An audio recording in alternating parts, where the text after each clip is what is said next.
What's going on, everybody? Welcome. It's the JeekLeague. It's the playoffs. It's our 6th week of our 8-week 4v4 team battle tournament series. We just wrapped up our groups. We went from 24 teams and now we're down to just 8. We're going to see who are the best teams in the scene. I'm Jikh. I'm joined with Medikit. How we feeling, my man? Feeling pretty good. Now, it feels like these 6 weeks have just gone by so incredibly fast. Pools felt like they were just yesterday, and what an incredible time as well. Excited to see how the playoffs start off tonight with our first few sets coming in, see who's going to be going home, see who's going to be moving forward, as going to be having a grand old time here today. Yeah, I'm excited. It's funny you said that it feels like it's going by fast, bro. Like it's been a lot of work each week putting this together. And it's only been possible thanks to the help from all of our mods. So big shouts to all the JeekLeague mods who've been putting this together, been editing the VODs. We got Green, Mina, we got Void, Taiga, Wondering, everybody who's been putting together all the JeekLeague assets and stuff. I appreciate y'all. Couldn't be doing this without you. So thank you very much. But let's go ahead and show all the standings from all the groups, all the matches we got, so that we can kind of wrap things up, kind of see where people fell and how close it was for some of these teams to get in. Group A coming out on top as a tier 2 team. Keep a low profile. We're going to be seeing them later tonight in one of our matches, getting 54 points with 8 wins. Geoluminati, even though they had 10 wins, gave up a little too many points, so they fall down to the 2nd place spot, but still managed to qualify out of that group. Big shouts to Season 1 Heroes, New Dizzers, MASH, and Team Academy. That's Group A. Yeah, and looking at the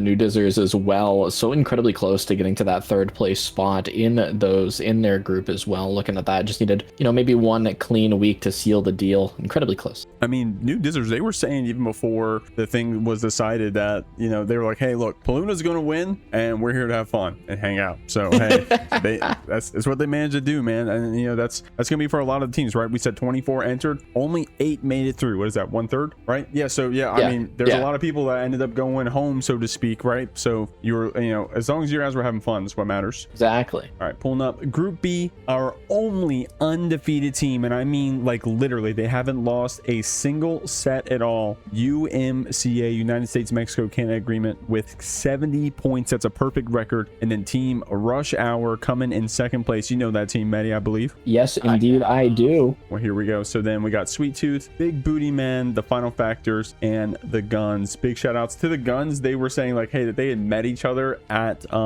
Frosty's like the year before or something. So then they were hanging out. This was their first bracket for some of them. So that was awesome stuff. Coming up next for standings for C, Team Factor, one of the many Team Factor teams here in the league, very close to their 2nd place contenders, Skull and the Duggers, only 3 points behind, but both those teams made it out, and it was followed by Yokai, Drain, Devil May Strive, and the Beast. So big shouts to this group. And then lastly, we got standings for Group D, and then we got Group D. It's going to be led by Insert Pickle Burger. You got to go back and watch that VOD to figure out the meaning of that name. 2nd place was The Factory, one of the other Team Factor teams. Off Meta Gaming, Odin's Eye Gaming, Team Bangus, and JeekLeague. Big shout to this team. Guys, make sure you check out your JeekLeague merch. We got shirts and sticker sheets. 100% of the contributions go to the prize pool. These were unique designs made by our community members. Big shout outs to Mina and Goose for putting these together for us. You get 6 vinyl stickers on a sheet here with some original artwork. Big shout outs to Mina for $20 over there on the Matcherino page. !point merch in the chat to check those out. And also a shirt, you can get any size between, I think it's like small to 3X. So if you were a big fan of the original JeekLeague shirts we had, these are the same quality, which is a good quality in my opinion. Big shouts to Goose for putting this design together. This is wrapped up stats from the groups. So right there at the very top, let's call him out, say his name. macmens for Team UMCA with 10 total sets played, means he played every week in every team battle, won 100% of his games. So big pats on backs for macmens. I don't even remember how many undefeated players we had in the last league. Off the top of my head, this may be a comparable number, to be honest with you, looking through here. A lot of very strong players with very high participations and win rates, but macmens, the only one completely flawless, played literally every week, was always there for his team, always winning for his team. Yeah, incredible job by macmens. And I mean, if you look back, it was close on the last week,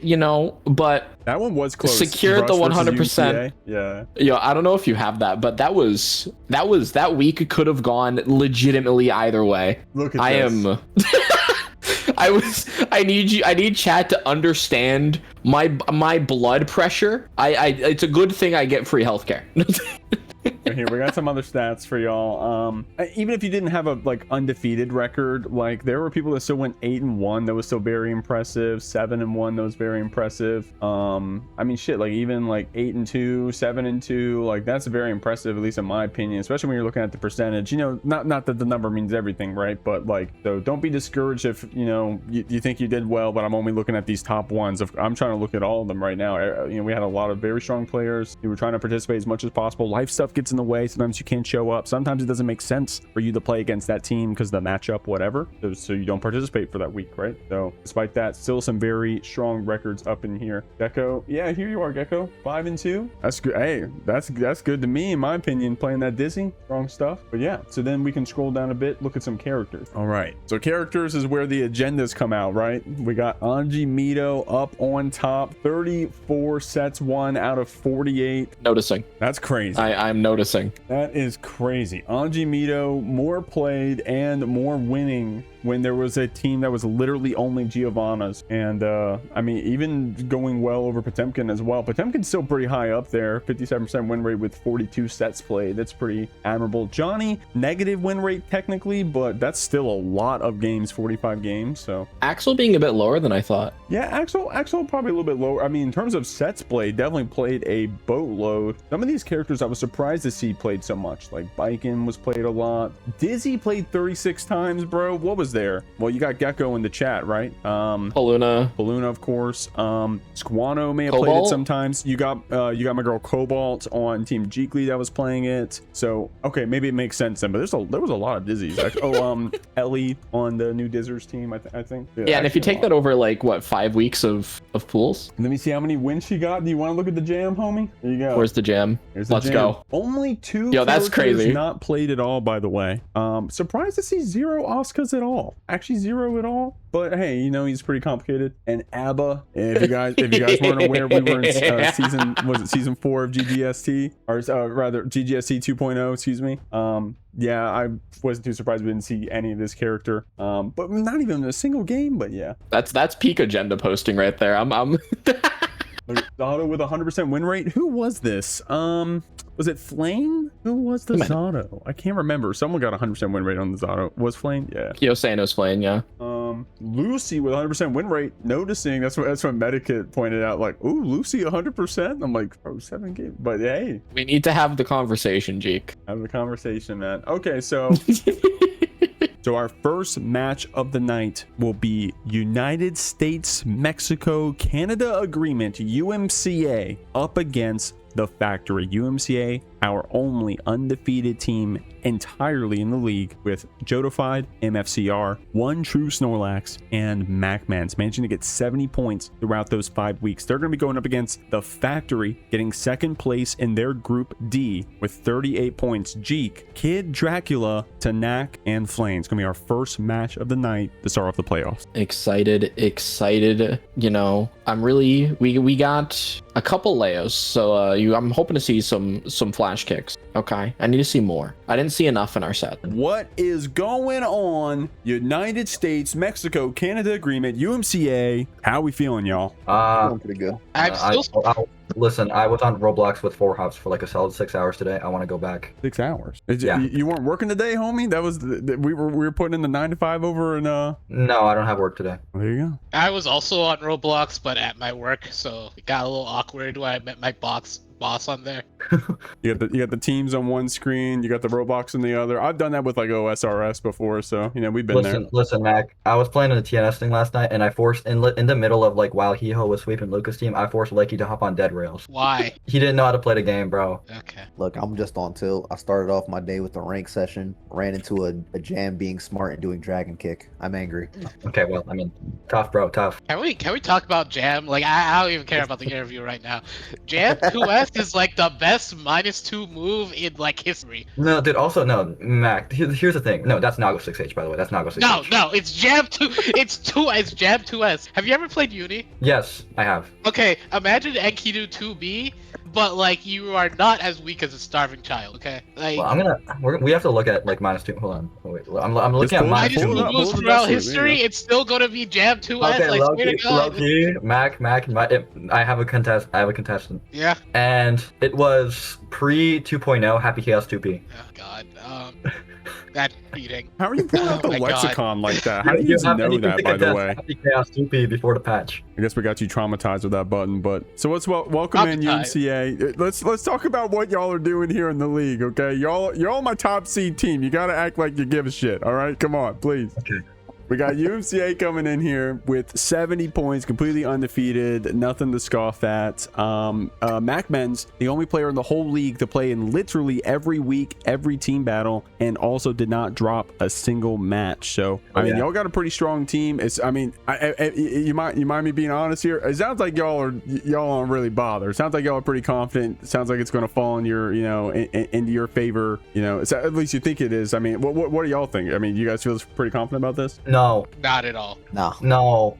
Not at all. Really, no. Oh. I like me personally. I have reached a point where of like the opposite of nonchalance. Everything matters a lot, actually. Well, I mean, also like we're fighting like if you look in like currently, like if you look in that like green room 2 for interviews, there's a Millia player and a Ramlethal player in there. That's terrifying. There is very big danger. There is Leo, Anji, Nago. What? Why are you scared of those characters? Okay, I do now not have you understand. considered Ram beats how does Nago do into Ram? Probably loses, right? Slight loss. And I lose to Ram, and then Snorlax gets giga fucked by Millia. I don't know how macmens does into either. So like I've had to live next to Hiho and progressively seen him like opt more and more to like time me out because like Millia can't just do that and like there's nothing to stop her from just doing that. Like I'm sorry. I pray every day Millia players wake up stupid. Wait, I'm sorry. Did you say Hiho timing you out? That Hiho? Yes, that Hiho. That's the Boston Grim. No, that's the Baltimore Grim Reaper, man. You don't know the story. No, this is Mr. Always on fence when they're playing Hiho. I didn't fucking think they'd time you out. Yes, you don't understand what I've forced upon this world once upon a time. Okay. Well, I mean, we saw first to one Millia Hiho forced upon the world yesterday. That was crazy, by the way. That was fun to watch. We saw a demon of Babylon be forced upon society. Well, it sounds like y'all are amply traumatized. I mean, I don't know. Hey, maybe the confidence doesn't, bleed through y'all, but I'm feeling pretty good about UMCA. I won't let my bias leak, but I'm happy to see everybody here make it through. This is definitely one of the teams I predicted was probably gonna do pretty well early on, so definitely not surprised to see y'all here up in one of the top seeds. You're gonna be going up against the factory first. Already let me know a little bit about how you feel about going into that, but also looking at your later path, and let's say you did win this game, then you would have to go up against either Keep a Low Profile or Skull and the Duggers. Have you been thinking that far ahead about like semifinals and such? Because winning this match is important. This is how you get into the money. So yeah, I have. I have not been thinking about it. I low-key, the thing is, right? I think I probably want to keep a low profile because one team has a fucking Faust on it and the other doesn't. Actually, I think no. they both have Faust on them. Faust. I would like less Faust players. There you go. Basically. There you go. Okay. I would like less Faust players. I said Faust, not two Fausts. And I think if there's multiple Fausts, I'm going to kill myself. All right. If y'all make it to the final stream, let's bring it down a little bit in terms of how we represent it. But we're having fun out here, y'all. UMCA. I'm excited to see how y'all do. Y'all are starting off as the home side. Reminder that it's going to be first to 7, or rather the first to beat 7 points. So even if you sweep these next 3 games, you still need to win your last first to 3. Snorlax knows how it works. Well, actually, no, y'all know how it works. So if you have any questions, please let the mods know. But outside of that, we'll see how UMCA does. I'm gonna throw you off to the wolves. Any last words, y'all? Oh my god. Would you like to know the lore of the name? The lore of the name? Yeah, hit it. Yeah, hit us with it. Okay, so as you know, UMCA doesn't really work because what's his name? MFCR is like Venezuelan or something. So there's no Mexico. So I had to take it upon myself to become Mexican, right? Okay, I've been playing City of the Wolves and KOF for the past 2 months. that'll do it. Mr. Karate is a sin against God. That's all. Well, there you go. Well, no, because I mean, also like I think the first thing was like we were like, we need a team name and stuff, and then macmens just says the Baltimore Ravens, and Miguel's like, and Miguel immediately replies with, and I'm out. Hey, Baltimore Ravens was nice. Oh my lord. Because Miguel saw the Baltimore Ravens and was like, I'm out. 1.3 seconds. That's a fast way to lose a player, but here we go, guys. I'll send y'all off. Good luck in this first match, and have fun. All right. All right, it's the factory. I'm joined here with Jikh, Kiddracula, and Tenack. How we feeling, y'all? Great. Swagging out, dude.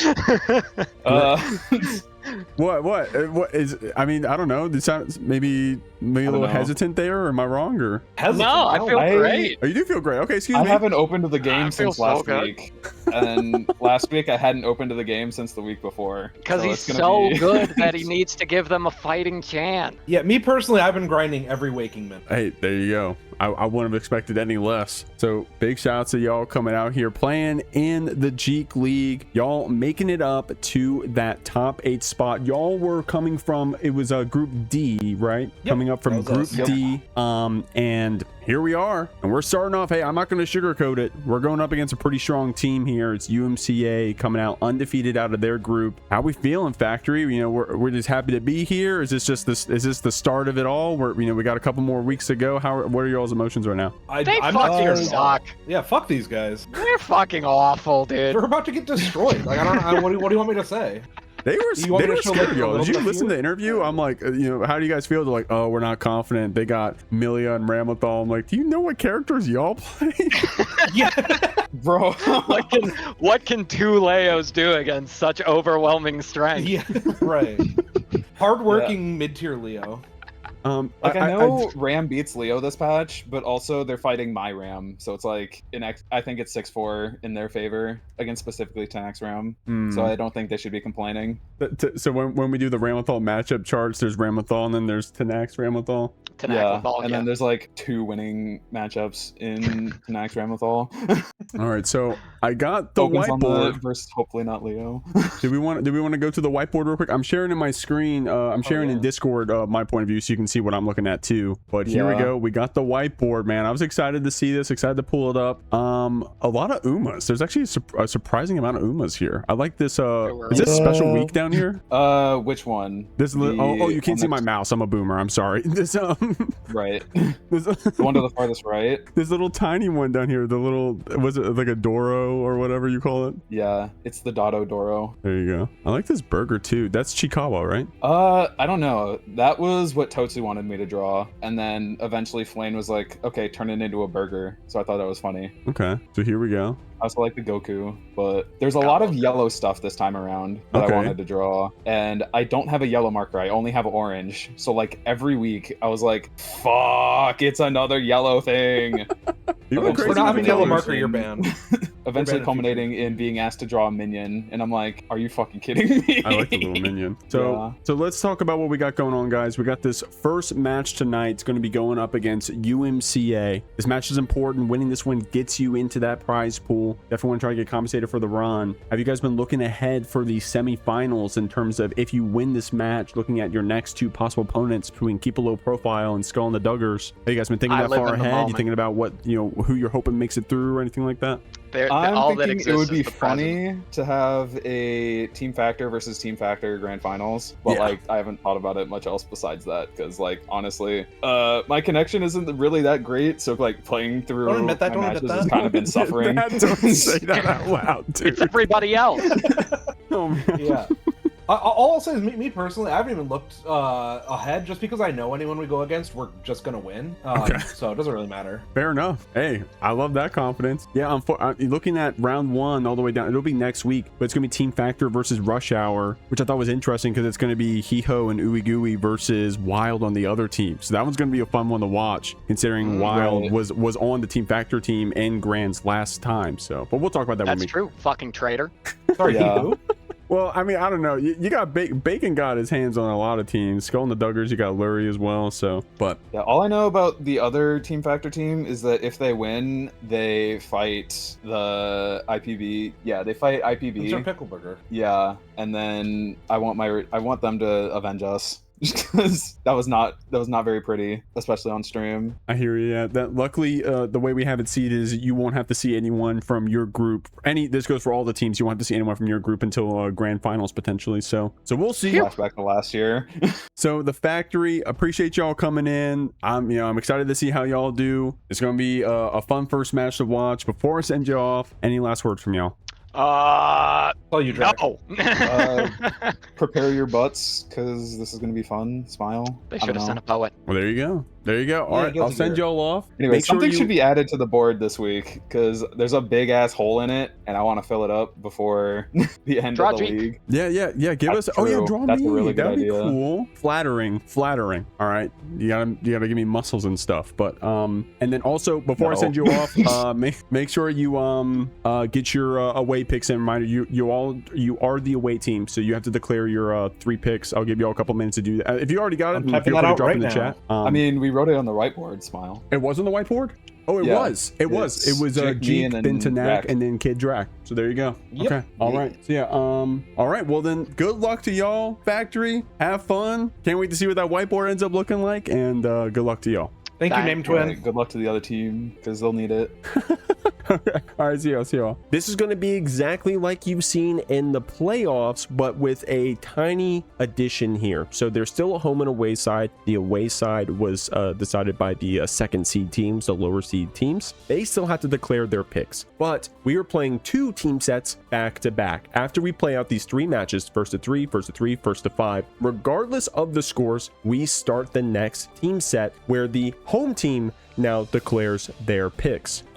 If at any point one team surpasses 7 points, i.e. there's no possibility of a tie, we call the set and we declare the winner. However, if one team gets 7 points and another team gets 7 points, we go into a sudden death final team set, crew battle style, where all 4 members of each team will play against each other, one after the other. We do a coin flip, decide who goes first, who's going to be going up first, and winner stays until one team is eliminated. It's our first match of the playoffs here, guys. UMCA up against the Factory. macmens up against Jikh. The Factory declared who their picks were going to be, and they're starting off with their Millia main. macmens here on the Anji, going to see what he can do. Going for that Nagia here. Jikh keeping it back, but getting punished there with that far slash. macmens ready for the burst here on the start. Going to be able to send you through here. Oh! Yeah, that's not how you want to start off the set. Getting that burst baited immediately in that 6H. Gimme to find that wall splat. Send to the wall. Opting not to spend the meter. We're going to save it. Goose to go for a little bit of a perhaps PRC shenanigans, or, not even spend it. Just going to end that round succinctly. macmens up 1. Good start here. Oh, nice block there on that spin. Try to be aggressive with the close slash. macmens picking that spin, though, was able to keep this pressure up after. I like how Jikh was able to get out of that corner and get macmens' burst. So yeah, you don't get that full combo, but you did get all that resource. That being said, macmens with a really well-placed 6P, bringing you here to the mid-screen. Jikh catching your backdash. Finds another counter hit to the second one. That's going to be sending... No, actually just keeping the corner. Tries to go for a cheeky little throw. macmens is ready for it, but as you're seeing, maybe sending that parry out a little bit too early. Jikh ready for it. Now you got 50 meters still to spend on both sides. macmens going to spend on that YRC. Oh my god, what a confident 6P right back, saying, no, you don't get to have your turn, homie. I got this upper body invuln. 50 tension to cash out with. Jikh with the burst advantage. We're down to the last round. Oh, you're seeing macmens maybe try to call out, try to do a little bit of a dash up after, but gets called out by the little end of that move there. I'm forgetting it off the top of my head, but fighting out, able to find that overhead. Still finds that low, not even finds low, finds the Fujin, sorry. We're just keeping this Anji Vortex rolling straight through the corner. One more hit. We'll keep rolling as we block the YRC. PRC scaling, be damned. We're going to be heading through the wall. macmens takes first blood. Strong stuff here. macmens with this first game here in this first to 3. And reminder, I don't mean to keep glazing my man, but it's worth it.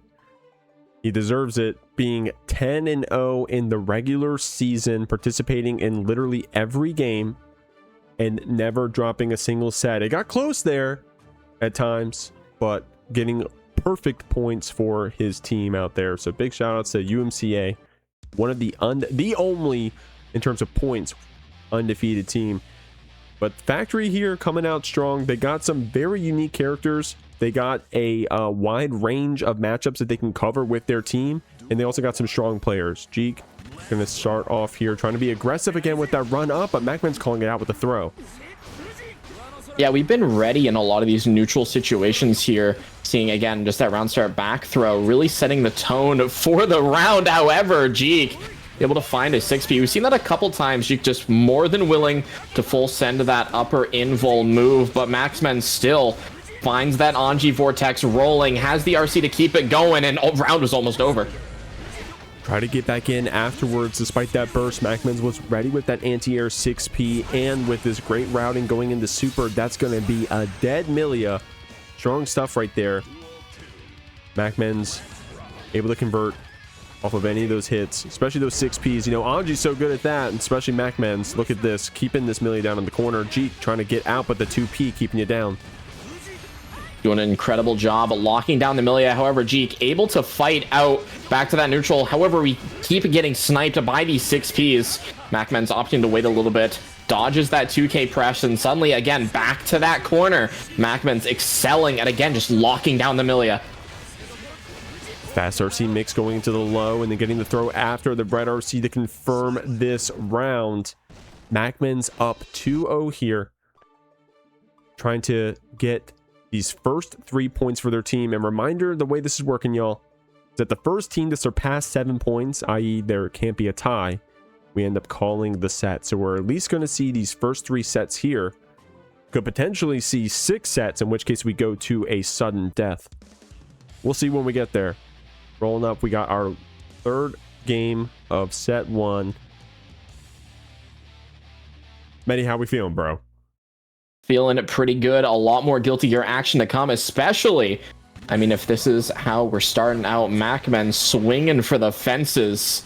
Jikh still got that 1 life left here in the set, trying to find the momentum. We're able to still keep alive in the neutral, but again, just blocking that 6p, and suddenly we're just locked down. Using that 2S to keep you back here. Staggering a lot with the 2S here, some of these ladder pressure sequences, but gonna be able to burst through, but still having to block that super, one of those nuances of that Anji super. macmens very printed with that 6p. Jikh able to call it out there with that JH. Didn't get the full counter hit that we wanted, possibly. I like how we're able to jump over those pins. We're interacting here with this offense macmens is trying to run, keeping our PRC safe with this 6p stuff. macmens getting in here though. The Fujin with the Rin connecting, the fast RC to confirm the hit, and we're going to set point. 1 more round to take the set. macmens doesn't really have to contend with that burst just yet. Jikh still a little low in that department.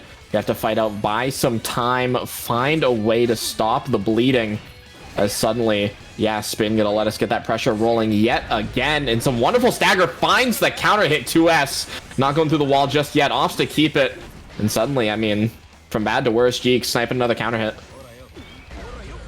Getting counter hit here as well. macmens ready to confirm off that close slash, the enhanced Nagoriyuki spacing you out, so Jikh not able to get like a 2k or 2d punish. macmens ready with that red RC to attempt to bait this burst, dropping that 2h there at the end. Jikh can't get a single lick. macmens finishing it off with that pin. Duel 1, let's rock of set 2 here in our first match of the playoffs. You got Tenack here on that Ramlethal going up against jotofied, Joto Goat, many monikers, y'all know the names. Catching out this boom with the Ondo. Tenack keeping you down with S sword, getting this pressure after, but Joto finding the gap, has the flash kick. Yeah, using that guard point very well to call out Tenack, maybe dashing up a little bit too far, as suddenly gets that 6p rolling. Tenack has a chance to start fighting back, but gets caught out by that counter hit. Back turn online. No wall break just yet, but I mean, just gonna seal the deal with a kill really quick. And Joto making quick work of the first round. That Leo can be explosive. Great call out there on the 2S, the whiff punish with the 2k. Didn't get the cross up. The same side, 236H. Tenack gets a chance to fight back out of that corner. Good block on that flip kick. Trying to be cheeky with that cross up sword pop. Jodo trying to go for a dash block here, but Tenack calling out with the Rekka sequence. The gap there. Jodo ready with the flash kick. The BRC mix here as well. And I like that, using the BRC slowdown to get into back turn safely with that turbulence. And suddenly, we don't have the burst to play with. We're going to get it back, but not in time. Wall break comes out. Back to the neutral. Gotta use it at some point. Can't die with it. We do have a chance to fight back. Calls out the backdash. Suddenly, Tenack might have a case for it, but we gets clipped by the reversal super. Jodo going to put the first point on the board. Definitely had a momentum swing in his favor there. Being able to get some of those hits that bring Jodo to the corner. Tenack was the one bringing you there. But it was very risky at that point, right? You couldn't leave too big of a gap at any point because you had to worry about that flash kick. I wasn't even thinking about the reversal super. Jodo reminding us. Tenack still in it, of course. Only the first game of the set. Have to see, you know, take that first game, get the data we need, get that download started. There's going to be heading into the second game here, getting underway. Have to see what the round start is. That's one way to do it. Tenack here trying to keep you back in that back turn stance, but the stance onto the 2K. Tenack spends the burst, wants to get out of that corner. Catches you here, pressing with that counter hit far slash.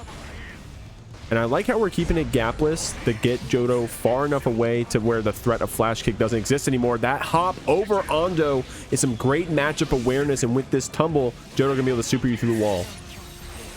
So much damage in so little time. That counter hit's gonna spell your doom. Jodo just one round away from that 2-0 lead, putting on a clinic. In our frames here with that 6H. Keeping here in the corner, stealing it with that cross up. Jodo mixing you two ways till Sunday. You will have that burst here in a moment. But will you even get that chance to spend it? Does get the gold.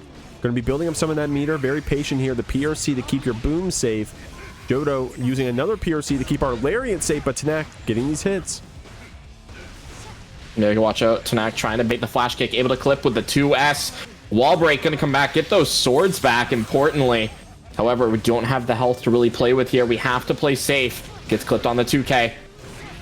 Oh, able to DP through here.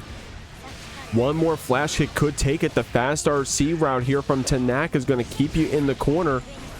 One more hit to close it out for either player, that is, as Jodo finds the gap, gets the flash kick, willing to bet it all on that DP, and it pays off. Able to find that reversal right when we needed it, denying the round. Doing an incredible job here on that 2-0 lead. One more to take the set. To Tenack, though, starting to get that adaptation, and we're seeing Tenack really get the rounds closer and closer. So I wouldn't be surprised if we see Tenack start putting points up on the board, get us closer to that game 5. We'll see here. Well, we were talking to UMCA before the match. They were saying, oh man, these characters, Millia, Ramlethal, I don't know, we're looking good right now. Or at least at the very least, they are ready for these matchups. Tenack keeping you back here. Ando to close out that block series. Jodo trying to get that 2K. Didn't get what we wanted, but still has your back to the wall. Shimmy again here. Counter hitting with the close slash. Use the PRC to try to see the burst, but Tenack very patient with it, able to make it connect. Yeah, calling out that dash block with the burst. Gets back to that neutral. Tenack able to find the throw. Now that's kind of like the condition we used, right? Just kept it true string the entire time. Baited out that, trying to bait out the flash kicks. Jodo not ready for that dash up throw. Lets Tenack really get rolling here. We do have those swords back. One last hit to glory as suddenly, yeah, there it is. OTG gonna seal the deal. Tenack still in this. You saw Jodo was trying to get away there with just a backdash in the back turn stance, maybe thinking that Tenack was going to go for throw. Able to confirm that counter hit into more pressure, getting that back turn H. Jodo opting to go for these resets a lot more than we actually break the wall, because it pays off as you build up the meter, get a resplat on the mix, deal a lot more damage, and now you're threatening the round here with just that 5H clip. Yeah, it's a wonderful flash kick here from Joto. Tries to go for the throw. Tenack not finding the punish. Tried to take corner, but just full sends the flash kick yet again. 7 golden letters, and we're a round away. Nice guard point here. Able to counter hit confirm with just the 5K, just to keep that corner pressure up. Tenack getting that windshield wiper series back out. The stance cancel, or rather the clash cancel. Ondo there, not paying off. Joto going to be able to burst you back here. Gets him with a simple jump in JK. Tenack, good jump, blocking that back turn H, able to burst you back. Tries to find that 2S just a little bit too far. Oh, finding the dash cancel, able to find the resets. A little bit tricky here. Clips with the J5H. And we're able to find that super. Should be Joto closing it out. Another 3-0 to UMCA. UMCA having a substantial lead here with 4 points. Reminder, the first team to break 7 is declared the winner. Already trying to bait that burst here on the start. Snorlax got you in the corner.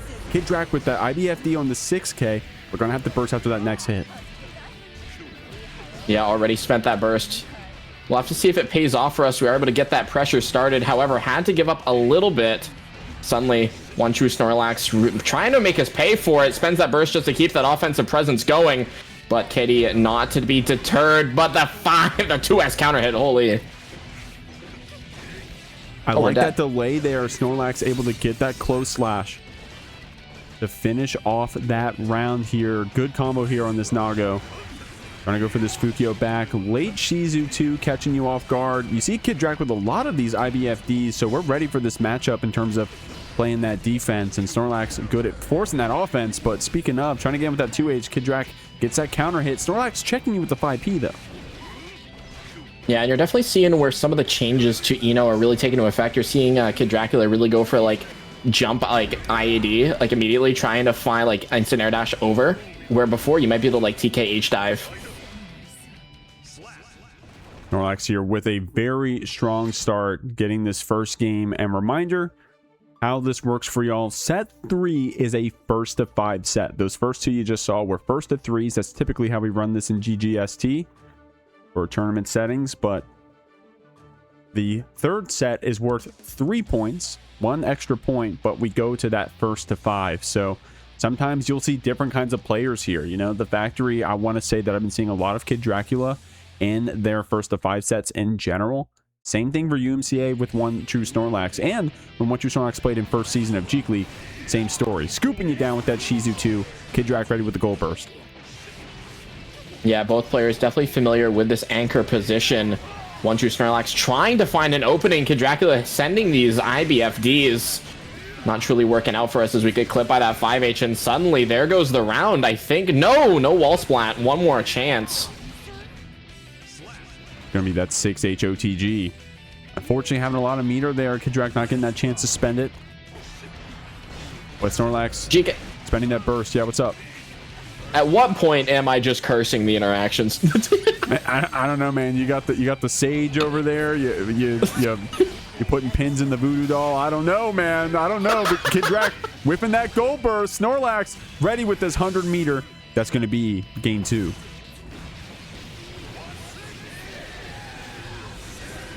Yeah, I'm really I might be cursing like the interactions here. Like, holy. You can curse now, but when we do the final stream, we can't curse. This is true. That's my magic system. Yeah. What are you? You're like a bird, right, or something? Hold on. I could pull out the bird. Hold on. No, don't do the bird. Don't do the bird. I'm referencing D&D Medi's character. We're rolling in to our game 3 here. And if you forgot what I said a couple seconds ago, this is a first to 5. Kiddrac with the sultry there on the round start, but Snorlax putting herself in a spot where we can get that anti-air 5P. But in the burst there, Kiddrac getting that hit does get this stroke forward. Going to be able to get a knockdown situation. But Snorlax just hitting that 5P button, man. He doesn't give a crap. Oh, finds that bite. Blood looking a little lower. Catches with a 2K, and we're going to be going through the wall. Level 3 blood, so that 6H going to hurt just a little bit more. Last interaction here. Last chance. If we do find that JS counter hit, Kiddracula might be able to start snowballing as we find another one. Oh, nice.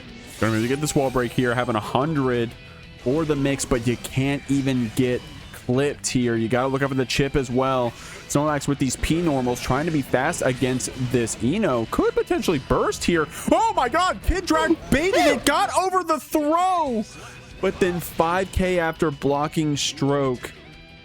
Snorlax coming out on top that round. Unfortunate miss on the punish. OneTrueSnorlax definitely taking advantage of that as we find the corner steal as well, just deftly escaping. Suddenly, Eno stuck back against the wall as OneTrueSnorlax just Fukyoing in, and suddenly from bad to worse here, got that level 3 blood online. Any hit will do it.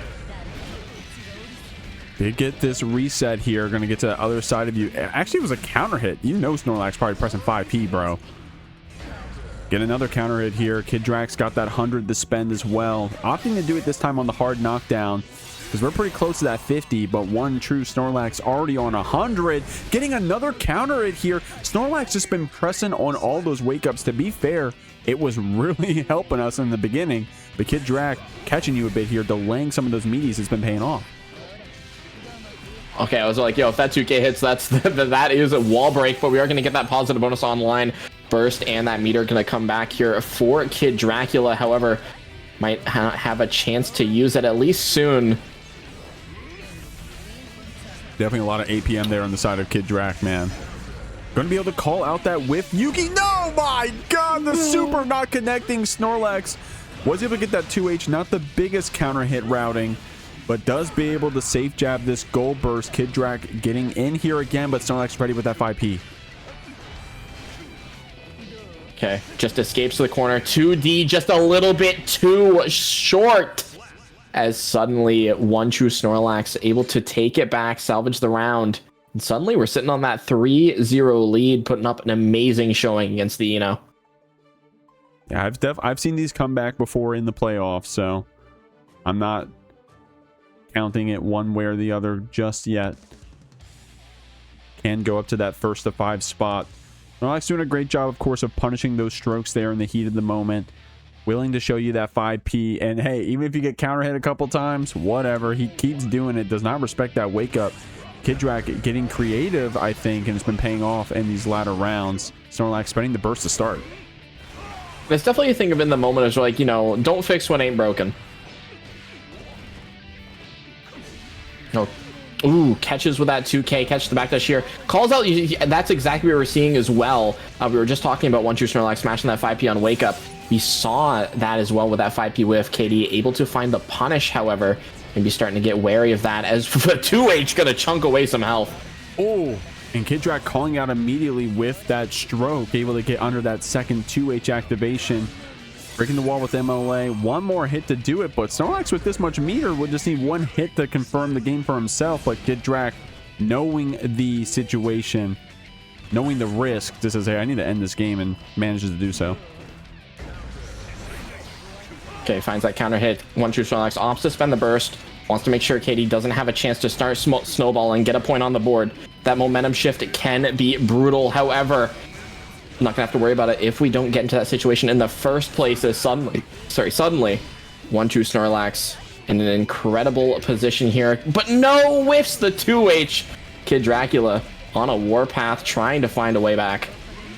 Was able to space out that 2H there, getting a counter hit here in the corner and a full conversion.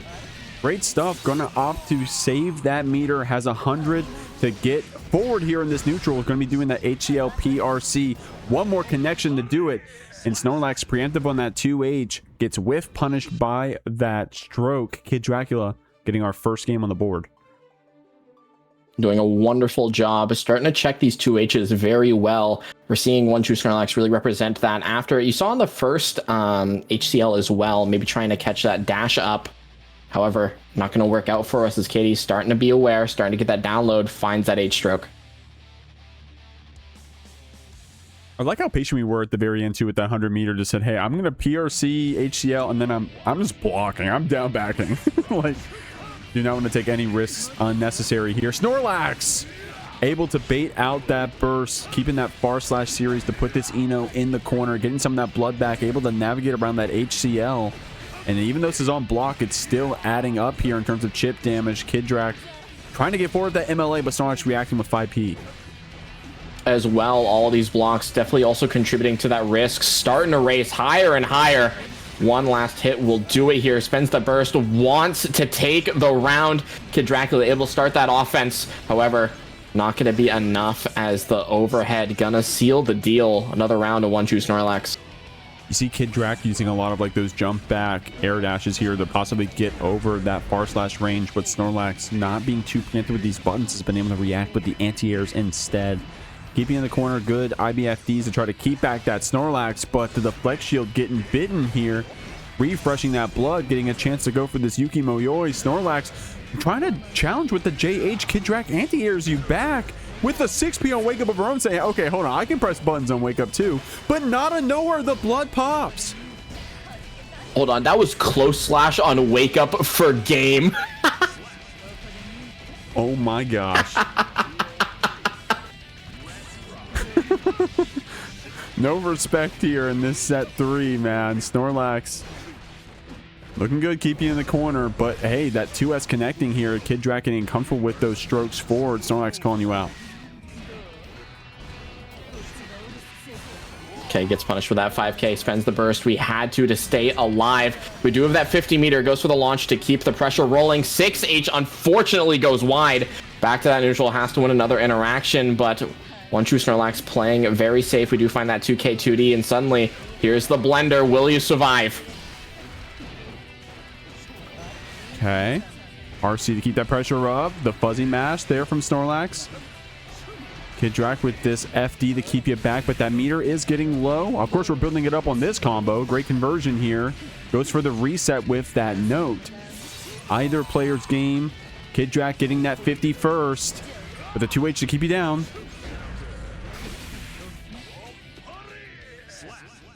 Puts another point on the board. Kiddracula with such low HP, able to stay stable, able to find that last interaction we needed. The blender, true strong, as we're going to be heading into our game 5.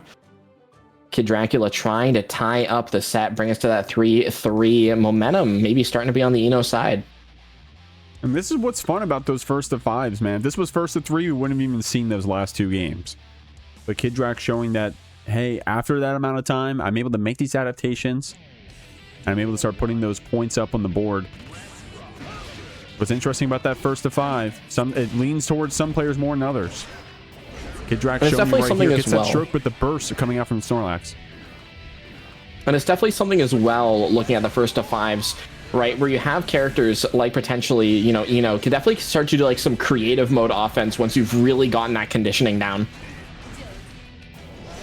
Oh, wow. A wonderful stroke. Yeah, getting under that 2H. You see the Snorlax has been preempted with that 2H in general, which has been pretty good against the Eno. Kiddrac going to be able to send you through here with that meter spend. Will have 50 in the back pocket as well.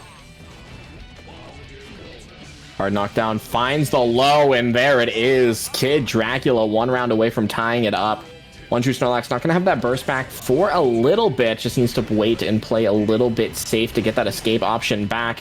However, our offense has started, finds the bite. Suddenly, party time, back at it. There it is. We're hungry. And catching the backdash there at the end, the strike throw pays off, as then you just get the strike into the super and the wall break damage. This is definitely a very powerful round here for Snorlax. Kiddracula will be getting that burst. I don't think we'll see it spent. Yeah, didn't even get the chance to, actually. Snorlax with a perfect here, bring us to the last round. Doing an incredible job. Tied up at the moment. Strokes under the 2H again. We've been seeing Kiddracula really call out these anti-air attempts. Maybe a holdover from the previous rounds. OneTrueSnorlax really holding on to that 2H.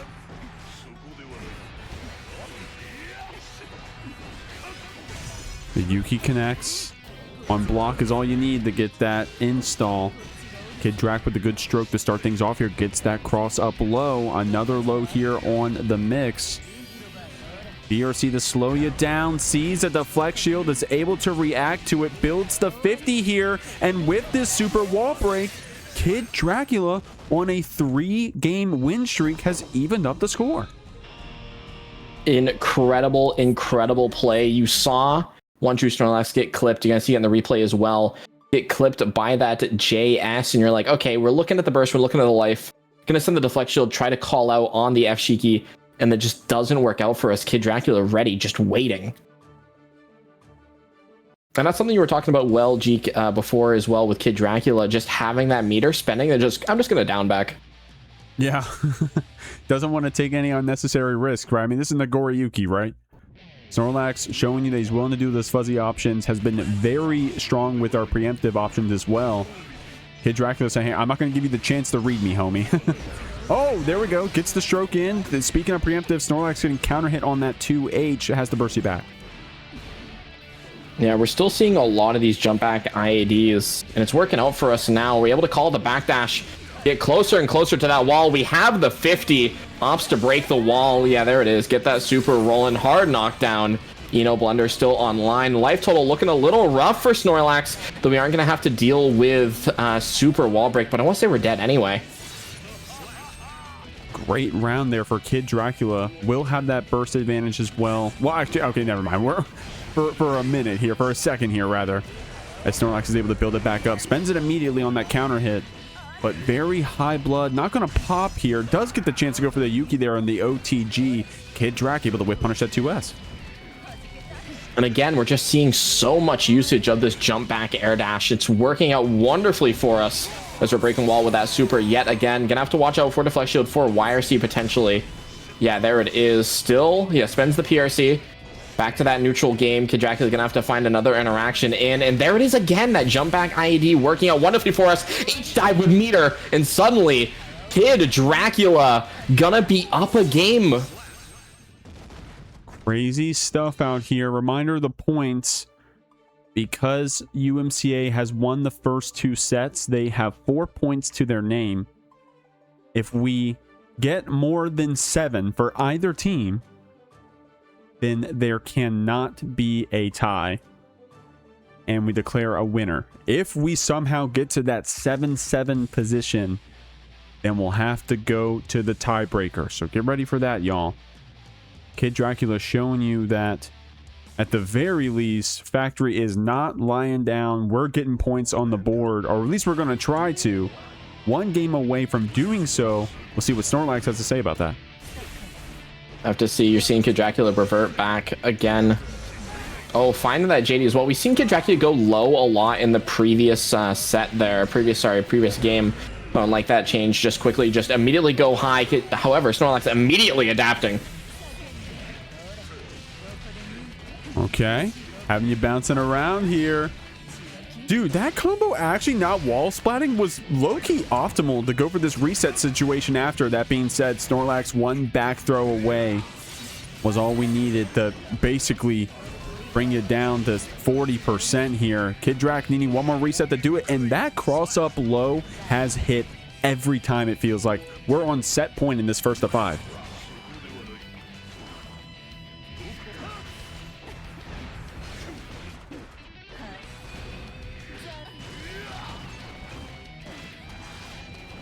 Nice job here biting you around. Those IBFDs, good defense there from Kiddrac, but Snorlax, just Fukio back bar slash was all we needed here.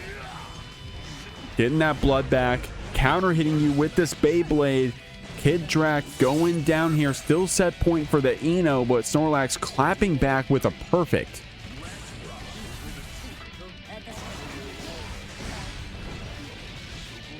Getting whiff punished here. Snorlax bringing you down to the wall. 50 spent from the side of Kiddrac on that reversal. Snorlax 2 6Hs later said, where's your HP, homie? Stagger close slash, delay close slash, I should say. Takes us to the last game of this first of 5. Kiddracula winning 4 in a row there. Snorlax needing just that one to even it back up. And now it's down to this last game. In the playoffs, in the groups rather, we had very little first to 5s go to the last game, at least on stream.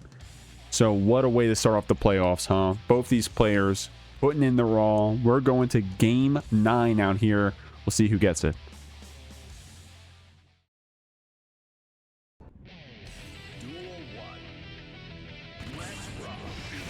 Chizu 2 sitting you down.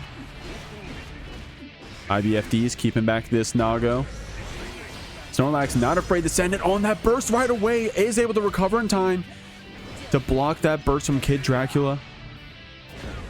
And that 5H from full screen, getting you that 5D after Snorlax, putting ourselves onto set point here.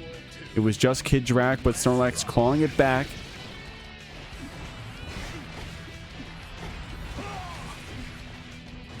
Does he jump in there to try to get away from any bite attempts? Does get a counter hit. That Nago a little too close to you. But there you go. Snorlax not afraid to send that 5P. Oh my god. What did 2? Oh my god. What did 2H even hit there?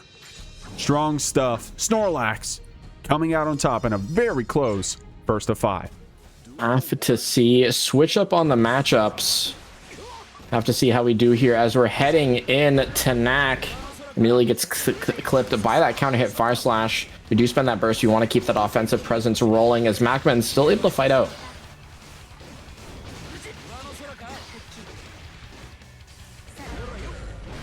Oh, finds that 6P. Yeah, there we go. Alrighty, Anji Vortex back up online and healthy as we're going to be going through the wall with that super. Get that hard knockdown. No burst to Tenack's name. However, we do that YRC got to worry about. However, to get that meter can be a little bit tricky as we find the kill with the Tap Dust macmens with first blood. Tap Dust RC to seal it out. macmens trying to get another 6P here. Remember, the 6Ps were going crazy in this first set. It's a complete run back from that very first set that we saw earlier. We'll see if we got it here. Oh, wait, no, it wasn't. No, it wasn't. It was the Millia. That's right. You were saying that. You actually said there was a mix-up on the matchups, Medi. I'm like, wait, but I thought it was Ramlethal. You tried to help me, man. I'm sorry. I should have listened. Oh, hold on. No call on the butterfly. macmens able to get those plus frames as suddenly we got that meter online. Looking a little rough here for Tenack, but calls out the throw attempt. macmens still just needs that one clean hit to make it all go his way. As we do have that explosion online. No swords left, and with that Rekka startup, macmens clipping you with the 2S. The Ondo bringing you back in. We are getting some of these swords back here. Tenack catching you here with just these normals. And now we're fully stocked away. We got the swords for the mix, but macmens not giving you a chance to spend them with that delay mash 2P. Getting the first game here on the board of set 4. And the kind of unfortunate thing there, especially at that life total near the end, going to see in the replay, Tenack just keeping everything as a true string, because really macmens at any time could just full send that parry, and then, I mean, there goes the round anyway.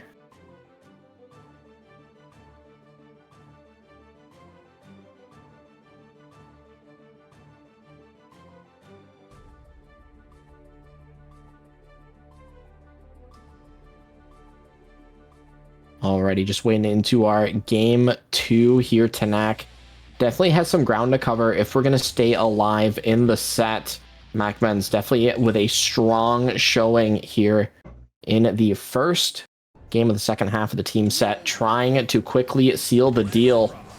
Maintain that 100% win rate here as Tenack fighting to end it, as we do have trying to zone out a little bit with his Ramlethal normals, box the Anji out, but we're able to get in anyway. Ooh. And able to get those counter hits even from full screen with that 5H.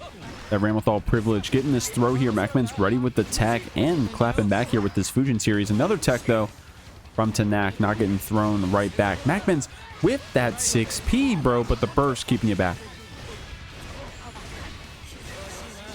Oh, yeah, burst just to make sure we don't go through the wall. Wants to keep the neutral rolling as we have that 50 meter.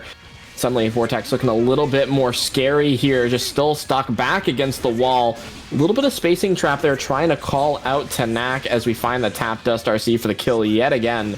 macmens doing a wonderful job here, locking down the Ramlethal, making sure Tenack really isn't able to start snowballing.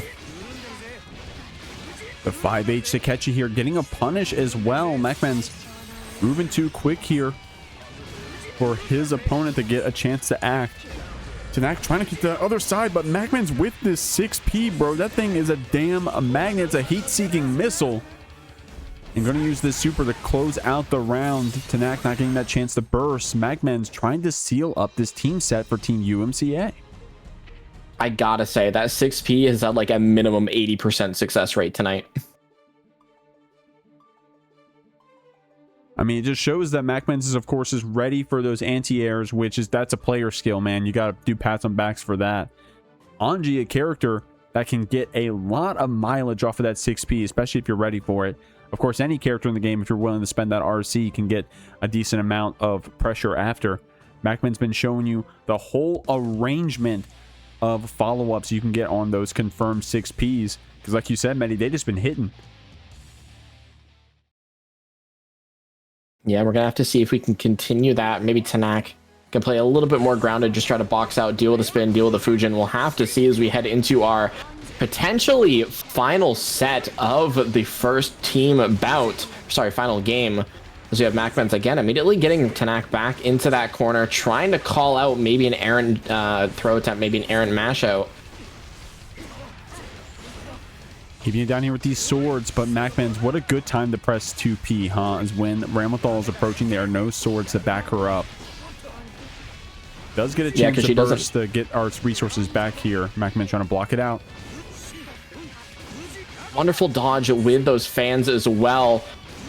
Yeah, there goes again that 6P, just clipping so high up, able to block the Mortabato. And that's going to be macmens with the 100 meters, securing that kill, putting us on, I mean, entirely team set point. Team UMCA trying to get up and show why they deserve that first seed. Tenack blocking you out here. Ondoing you back. Trying to get that jump in JH, but macmens with a whip punish is going to bring it downtown to the other side of the screen. Even on block, that 6P gets you a good amount of pressure after. Okay, able to find that counter hit with the super. I wonder if it's enough. Oh yeah, especially with the Guts Crush. That's going to be UMCA taking it in a clean sweep. North Carolina's biggest fighting game tournament returns. SQXL, The Promised Day, brings you a non-stop lineup of 15 anime FGC favorites with an expanded registration cap. Join us at the Durham Convention Center on October 3rd and 4th for 2 days of grassroots competition in all new titles, including Marvel Tokon Fighting Souls, Avatar Legends, and the 2026 Makai World Cup for Vampire Savior. Early bird registration goes live May 8th. Follow us at our socials to save on your badge. BuffVenom.org is a grassroots organization dedicated to raising awareness for Venom's current mid-tier status in Guilty Gear Strive 2.0. Our website presents a 7-point plan that we believe will bring Venom back to his rightful place on top of tier lists and dominating top 8s.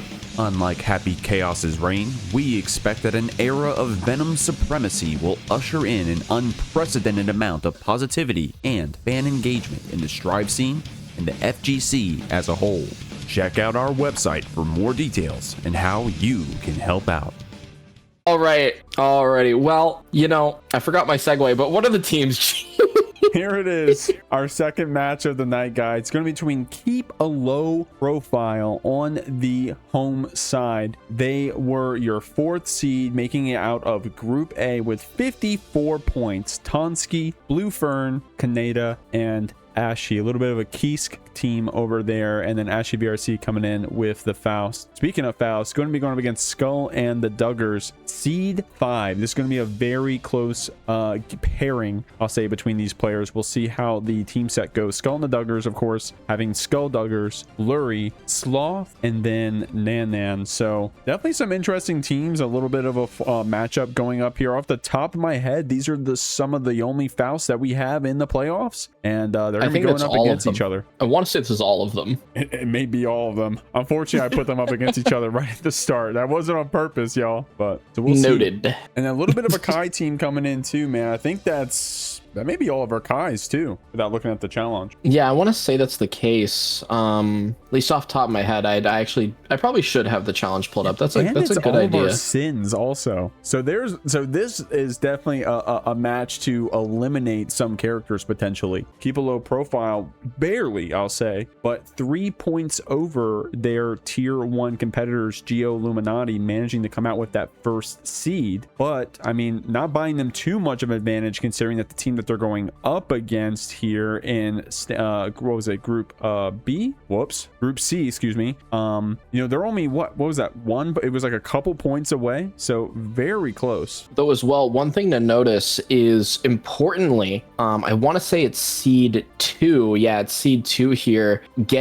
Winning their group actually got them out of theoretically harm's way, right? Immediately into insert Pickleburger round 1. So potentially a boon there is not having to go into that second seed immediately. Oh, how's it going? We got Lurry, we got Nan Nan, and we got Skullduggers representing Skull and the Duggers, the team. How we feeling, y'all? Feeling great. So I'm feeling good about the matchups. I think if I lose this, I do deserve it, no matter what. So I've been playing them too. So you know, whatever happens, happens. Yeah, I just woke up. No way, you just no. I think all these matchups are great for Ram, and we're actually skinning Nan Nan alive if she loses. So Yep. I don't know what she's on about. Well, we'll see. We'll see. I mean, yeah, of course, you know who you're going up against. It's Team KLP, 2 Kais, Sin, and another Faust as well. I think the only Faust in this top 8, unfortunately, are going up against each other in this first round. So we'll see how that plays out. Nana, I do see your name. What is that? Most carried player? What does it say? Yeah. So I won like the least amount of sets for my team. I think I did win an important one, but Lurry fucked it up because he lost to Gooey. Oh, okay, fair enough. Damn, she just came right out and said it, dude. Fairs. She just came right out and said it. And Fairs. And then we got Skullduggers who just woke up. That's crazy. To be fair, we did kind of troll y'all with the start time, so sorry about that. But good morning. Morning. So here we go. I mean, hey. We're gonna see what we got rolling into this match. Wait, who are we missing from y'all's team? Hold on one second. Sloth, but he didn't join because he's just spectating anyway. He didn't. Okay. He just had. Okay. Well, yeah, shouts to Sloth as well, of course, rounding out your roster with the chip. Of course. I mean, I can say this out loud because it doesn't matter. Like, I don't know why we would ever summon Faust into the torture chamber against 2 Kais, or not Faust, Chip. Yeah. Like. That's actually the rack from the medieval days. Like, there's no reason to ever put him in there. I'm kind of finding test your luck in a bracket while I'm in this call right now. Oh, in a bracket? Oh, you're playing in the Valiant bracket? Mm-hmm. Yep. Okay, well, good luck. Shouts to Valiant, shouts to MFCR for putting that on right now. So good luck in your match, Nana. I guess I won't keep you too much longer. I did this one. I hope I lose, bro. I hope I lose. I want to focus on this right now. Well, I wanted to give Skull and the Duggers some of the spotlight. I think in terms of the second place teams coming out of the groups, y'all were the highest scoring. And I don't know. I'll let my bias leak. I guess I wasn't surprised by that, seeing what your roster was and seeing how y'all played it out. Only a couple points away, I think, from the first place team in your same group as well. And this team you're going to be going up against, you're very evenly matched with, at least in terms of points. You know, you've already been sharing your opinion a little bit about the matchups and such. Now, do y'all have a plan on who you're going to put up first? Now, you're the away side, so you have to declare your picks. I think I'm going to go first, and then Nan Nan, and then Skullduggers. Okay. I think that's the idea. Well, there we go. Skull, I think Skullduggers has been in most of those first to 5, so it sounds like maybe that's what we're all comfortable with. We'll see what KLP has in store for y'all. And then you saw that UMCA actually won their previous match, so thinking ahead here, thinking positive. After y'all make it through this one, then you have to go up against UMCA. Are you guys thinking that far ahead? Of course. Oh, absolutely. Dude, I saw that pot. I'm thinking I'm thinking 3 weeks from now. Like, this isn't. Well, there we go. Big shouts to everyone who helped out with the prize pool, the sponsors and such. Of course, the players, this wasn't free to get in, so that's not lost to me, and I appreciate y'all for that. So good luck to you, Skull and the Duggers, in this next match. Before I send y'all off, any last words? No. I hope Lurry wins. I got nothing. Well, there we go. Well, we'll keep I think it it'd be simple. really funny if they played Ashy against me, but I don't think they will. We'll see. I don't know if y'all heard that, but we'll see. Get Ashy up in there for the Faust mirror. So we'll see y'all. If you can type in your picks into the chat after I send y'all off. But other than that, Nana, good luck in your current bracket. Good luck in your next match, y'all, and have fun. Thank you. All right. Thank you. All right, what's going on? I got Fern, Kaneda, tonsqi representing Keep a Low Profile. How we feeling, y'all? I'm feeling pretty good, Jikh. I'm not gonna lie. There you go. Feeling pretty confident, Jikh. Yeah, I feel pretty excited. Okay, damn. All right. So the juxtaposition was that the last team I interviewed, one was double bracketing and another said they just woke up. So hearing y'all positive at all is like, wow, it's night and day. Oh yeah, I'm feeling great. I think we got a really good team. I think we can beat anybody, Jikh. Well, hey, damn, right out the gate with with the confidence. We'll see. I mean, KLP definitely a team I've been excited to see play it out.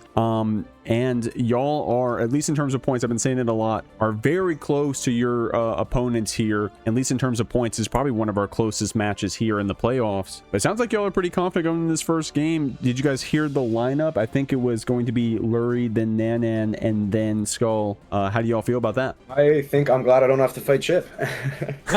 Wait, this is true. Kind of true, honestly. I don't want to fight Chip. Chip is broken. Wait, that's crazy. Did y'all hear what they said about Chip? That they didn't want to throw Chip into the Kai blender, and was that both the Kai players saying, "Oh, I don't want to fight Chip"? Oh my god, that is correct. These people, they block one mid and go, "Oh no, I'm not. Block one mid. Oh, in the mids." Oh. You know what they say about losing the throws in mids? Oh, they do say something about that I don't know if we should repeat on air. We won't. I It's a vibe appreciate that y'all can be being a little felt. PC there. Not tonight, but later on when we get to the finals, we will be co-streamed over on that Arc System Works official Twitch channel. So if you weren't already playing for your own glory, if you weren't already playing for that massive prize pool, then hey, you got something to aim towards. But KLP, excited to have y'all on. Just thinking positively here for y'all. If you win this match, your next opponents will be UMCA. Have you already started thinking about that future match? I have a little bit. Well, me and Kaneda, we've been in very close proximity to Jota recently, so we've been doing a little analyzing, let's say. The conclusion we've come to is that we're learning act solo. Yes, there you go. You want to beat the Leo players? Pull out the Axel. But we'll see. So excited to see y'all, see how you do. And, without further ado, we're just going to throw it right over and get this started. Potentially one of our closest matches here. I'm excited to see what we got. KLP, keep a low profile. Any last words before I send y'all off? No dooming, we are the best. No dooming, we are the greatest. I have the attack. Oh. I have the attack. I'll see if I can use it. I didn't even know about this. This is top secret. Oh, we're gatekeeping tech until finals. All right. Save it till finals. Okay, well, big shout out to y'all. Have fun. Good luck in your match. Thanks, Jikh. Thank you. Alrighty, everybody, welcome to the first set of Skull and the Duggers up against Keep a Low Profile. If you're watching, just got done those interviews, so we're seeing how both players are feeling about the upcoming set here, as we have a little bit of controlled chaos immediately with Lurry expertly moving around those items, a little bit of hot potato with the bomb. I really like Kaneda playing that ping pong back, but the mix, making you fall on that banana. Is able to jump over that throw. A lot of resources being spent there. You're talking about controlled chaos, bro. You're not kidding. Oh my god, actually jumped through the meteors. What the hell, bro? It's not Faust gameplay without an Izzy clip. Okay, we got a bomb here, though. Gonna get a chance to get some items thrown. You got the trumpet to back up your pressure with the gap. Kaneda was able to jump, but jailed back down by that mini Faust with 6P, beaten by JD with the resources to spend just in case Lurry gets the first round. Wonderful crawl underneath that beak driver. Gonna get a little bit of time to set up. Still not getting punished for throwing that hammer out. Kaneda is able to reversal out, however, just simply back to that neutral. Needs to find a clean hit in. Unfortunately, just barely spaced out too far, able to get that item eat. Divine Intervention is online on the field, walking the correct direction. Combo gotta be ended. No, early by the mini Faust. At least you got that first hit off, but Lurry capitalizing after that little bit of a drop situation. So the Fart Slash getting beat out by, what was that, 2P there on the round start. Hit back by this item super. You got a couple to keep back this Sin. You got that Afro lit up as well with this meteor. Lurry trying to mix you up one last time. Kaneda here with just a little bit of HP, but a well-timed jump in. Yeah, trying to find a start, but Mini Faust coming in from the back 40. Wonderful block on the tap dust. Kaneda still has a chance, but gives a little bit of time. Lets Lurry start to get that jump out. And with that 5P mash, it's going to be Lurry putting the first point on the board. Faust putting on a show. Great stuff right there. Kaneda definitely trying to get things started here. Well, started, more like finished them here in that last round. Wasn't a great spot to potentially do so if Lurry faltered, but you saw he was ready to block the 5D. Didn't get antsy after that 6K. You saw that Kaneda was going to space out maybe like a whiff throw attempt or something. And then even was still able to finish off that round here with matching the 5P on the Hawkbaker. On the Hoof Stomp, rather. So Lurry there with some great defense to finish off the round. A good round start here. The controlled chaos already starting. Yeah, getting caught by those meteors, just a little bit more damage to our name. Kaneda able to find the elk hunt, so just that low, letting us get a little bit of pressure started, but wonderful throw. You see that IB getting us just a little bit closer, not getting that pushback. But no, hold on, trade.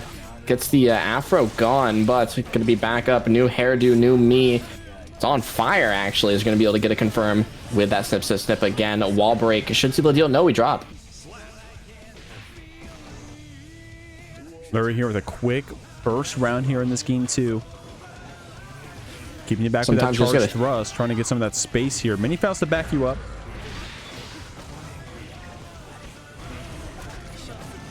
Oh, Meteor's keeping us in the air a little bit here. Wonderful dive kick coming out from Lurry. Just calling out that beak driver, a little bit of an extended hurt box. Hot Potato back online. Another one in the bag. It gets tossed out as we just got to play a little bit around. Control Chaos again online. Full item super. As suddenly Kaneda in a little bit of a rough situation here as you get clipped by the banana into the Mini Faust, into the almost full confirm. Yeah, Kaneda definitely trying to get something started here. Is going to be able to spend this stamina. Very ready with that throw tech, and the same story again, right? Kaneda having that chance to shine, the chance to run that pressure, but Lurry, confident in his lead and in his defense, still stays calm even in those corner situations, ready to play and be preemptive on that defense, whether we're blocking overheads, tech and throws, or just being patient.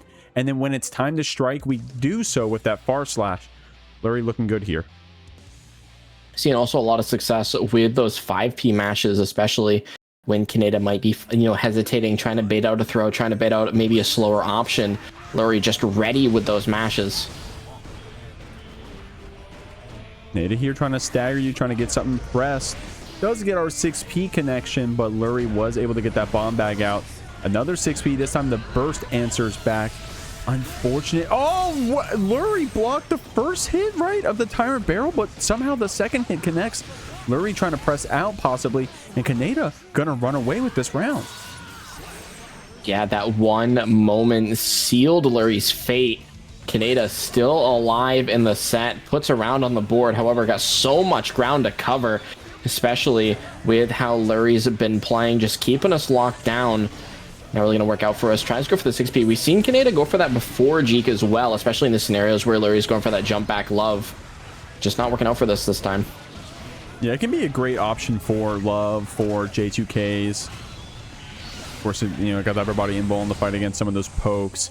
I like that confidence to jump away from the bomb, over the banana, but still blocking in the air. That 6P again, trading with the love. It's paying off here as we got you in the corner, but you got to look out for that bomb. Yeah, not going to spend the burst, but unfortunately being a little bit overzealous is going to cost us the round. Lurry on set point for the first set of the team bout here. Heading into the round start, you see Lurry with that 2P mash has the bomb in the bag. So we do have the ability, and there it is. We do use the elk hunt, and there it is as well. Finally, that 6P finding a little bit of purchase, able to get that offense rolling, but the trades, because getting straight back to neutral, a little bit of stray damage. Honestly, the trades have been like in the Sin's favor still, or at least the way that Kaneda's been playing the neutral afterwards. It's been paying off. It's like 6P into 6P true combo, it feels like. And now we're going to be able to Tyrant Barrel you through here. Lurry still completely full in those resources, even if low on HP. Yeah, just got to watch out a little bit. Yeah, there goes the burst. Had to spend it to stay alive. Banana Peel clipping the recovery of the far slash. Kind of interesting there as we have that bomb just a little bit further back. 100 ton trying to keep us locked down, but still low life total here for Lurry. A stray elk hunt could end our day. Items coming out. The meteor having to be blocked. You got the 2 bombs here, not close enough to connect. You do got the Mini Faust and the trumpet jailing you down, but Kaneda finding a chance for that Hawkbaker, spends the stamina and closes out game 3. in that controlled chaos. Kaneda able to keep our cool and come out on top. Doing a wonderful job navigating that item chaos, especially at that low life total. Now, notably, we did have that burst in case we did get hit by a stray item, a stray normal. But lurry still not out of it just yet. We do have that one game lead now. One more just to close out that first set. But Kaneda maybe starting to get a little bit of that adaptation, a little bit of that download down, especially as they're starting to find, again, especially those answers to that love. Again, playing around those trades, definitely a lot better as we find a nice counter hit Elcon 2 to get us started. Good dash blocks here from Kaneda in that thrust series. Holding up there on that mini Faust, wisely so, because lurry was looking for that command grab away from the bomb, so you don't have to worry about that one. The shimmy there, though, lurry going for the fuzzy item toss. Kaneda able to punch you for it. Yeah, doing a ton of damage. Dash up throw. You know what? If it works, it works. Unfortunately, drops the connection. 5k. Gonna go wide. Let's lurry fight our way out. Item super back online. 100 ton. Had to go in the air. Suddenly, yeah, trigger the mini Faust a little bit early. 100 ton still online again, but we get clipped by it this time, but ready with that 6p. Did you get that mini Faust activation? The meteors have been plentiful, bro. I didn't watch the news. I didn't know there was a chance of a shower, but lurry out here using full advantage of them when they connect, that is. Either players around here, well-timed 6p. Kaneda can't get antsy against these items. Mini Faust activated. Burst on the table for both players if they want to use it. 6ping that thrust burst to push you back. A little bit of an interesting decision here to spend that burst as the JD dive kicking back down to earth. Kaneda gonna take the burst and take the round as well, trying to get to that tied set. With a 5H counter hit, Kaneda looking for a good time to burst. Faust still boxing out of that corner, though. The mini Faust walking down the screen. He'll be back. Activated during the throw. Kaneda wasn't able to keep that pressure. Oh my, so many throws, so little time as we spend the reversal. One last chance at life. Lurry cannot lose this next interaction here. We got that close to 100 meter online. That RTL cash out gonna be plentiful. Or don't even use it. Find the meterless kill, I guess, after the RC. And then it's tie up the set 2-2. Now, Jikh, you were talking about the set being potentially one of the closest of the night. At least, you know, this entire team set. And I think we're starting to see that already with the first game going to a game 5. Yeah, we have never had the tiebreaker team battle, but if there ever was going to be one, I don't know, man. I could see it being one of these early matches here in the JeekLeague Season 2 finals, and this was one I had my eyes on. Nice throw on the start here from lurry, getting this command grab started, and another one to boot. Yeah, you see Lurry responding in kind to Kaneda with the Street Fighter 6 throw loops last round. We'll see Kaneda again finding another throw. Goes to the strike this time, does find it. Lurry opts to spend that burst just to avoid that wall break. And we're back to a lot of that item zoning. And that's something I've definitely seen Lurry kind of represent maybe a bit more often, at least than I'm familiar with for Lurry. Is just kind of sitting back, using that item super, kind of using a lot of that item spam to try to box Kaneda out. Yeah, they're going to be able to barrel you through here, though. Lurry does have that full stick of butter and a deflect shield if we need to be defensive. The YRC is how we choose to be defensive here, but calling out the item super, the 100-ton weight keeping you down. You got the afro on your head. You got to look out for those fuzzy options now here. Or the light tried to get that air throw, but it did not connect. The JD gets this afro bounce combo. 100-ton keeps you in the corner. Lurry low HP, but so is Kaneda here. And one thing that I'm loving as well, and it's something I noticed last game, is Lurry will purposely route kind of around that spacing where, at least like kind of end the pressure, or get into that spacing where the DP will just whiff. Or like it won't really do much. Dude, this reversal from Lurry in the corner, even on a pixel. What a brave answer to put us on the set point. Oh, yeah, it goes to that guaranteed burst point. Wants to stay on the offensive. We have the mini Faust online. We have the bomb online. Just gotta force the bomb a little bit back. still do a bit too far, but the cavalry comes in, keeping a safe 100-ton, trying to find an opening. Kaneda finds that 6-speed, maybe trying to call it that love, finds the air throw to get us started. Oh, and sits you down with that close slash. Lurry spends the burst, has this item super to keep you back, able to get our trumpet and a little bit of a heal on that banana. Honestly, nothing to scoff at. You got this hammer, this mini Faust combo. Oh my god, actually just getting beat up and around by these items right here. Kaneda clipped, and Lurry finishes off the round. Had the red RC in the back pocket just in case, but what a close set to start us off. All right, rolling into our second set of our second team set. Here it's Nan Nan versus tonsqi. We'll see what we got. Medi was right. She is pulling up on the Ramlethal, and a really well-timed jump over that grab. Did get the corner back, but tonsqi immediately fighting out. Yeah, and that's the risk you take, right? When you go for that corner steal, you're like, okay, I'm going to try to escape the corner, try to get that. You know, you take a little bit of a risk trying to get that advantage on the offense. But tonsqi just ready to fight back, quickly closing out that first round. Have to see if Nan Nan quickly adapts here, especially as we don't have that burst available. So we do have to fight, I won't say kind of honestly on defense, right? But we don't have that escape option. Ooh, catching you here with that JD. The shock state combo after nets tonsqi. Bit of damage. Going to be able to try to mix you up with this BRC. I like that rising overhead. Nan Nan was ready for it though. Does get a counter hit, but tonsqi, even though ahead, feels very confident spending that burst early, wants to keep that lead. Oh, able to find the tap dust. Explosion gonna find the connection.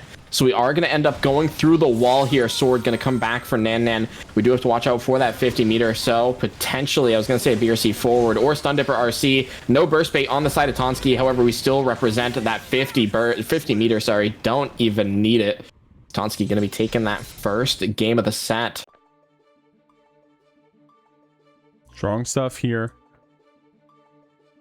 Kai, a character that Nan Nan has piloted before, and also, I mean, at this point, like we all know the Kai matchup, right? Like, you know, we all got to fight this guy a lot, so definitely going to have some experience rolling into this one. But some of these guys on Team KLP are the best, right? tonsqi, of course. You got Fern as well. Like, these aren't just any Kai Keese, bro. These are the actual best in the world. Going to be able to bait that DP with that jump over, trying to bait the burst as well. tonsqi not falling for it, actually gets to be able to close slash, get our sequence back here. And that's what I was talking about a bit earlier, at least before the set, with using Ram to really contend with those DPs as we find the Mortabato. But, you know, your explosion is going to really kind of mess with the scaling, but you're still able to kind of safely bait it out without really having to press. Keeping that 2P, the jail you back. Trying to see if we can get her pressing. We do catch her toes out here. Ramlethal ain't got no shoes on. tonsqi trying to go for another low. Not catching Nan Nan here. Finds that throw. We have meter to find the kill, but unfortunately gets that back throw incident. It can happen to you. Nan Nan going to be taking the first round here as we get into our second round, trying to find maybe a little bit more passive, trying to call out potentially a button, potentially a little bit of a slower option with that jump JH. Unfortunately, close slash incident whiff. Gonna let tonsqi find that mash out, and there it is. Shimmy Neutron trying to take us to the corner. Oh my gosh, that full range far slash netting tonsqi a punish here and a full wall break. Doesn't have the 50 yet. We'll be getting with this positive.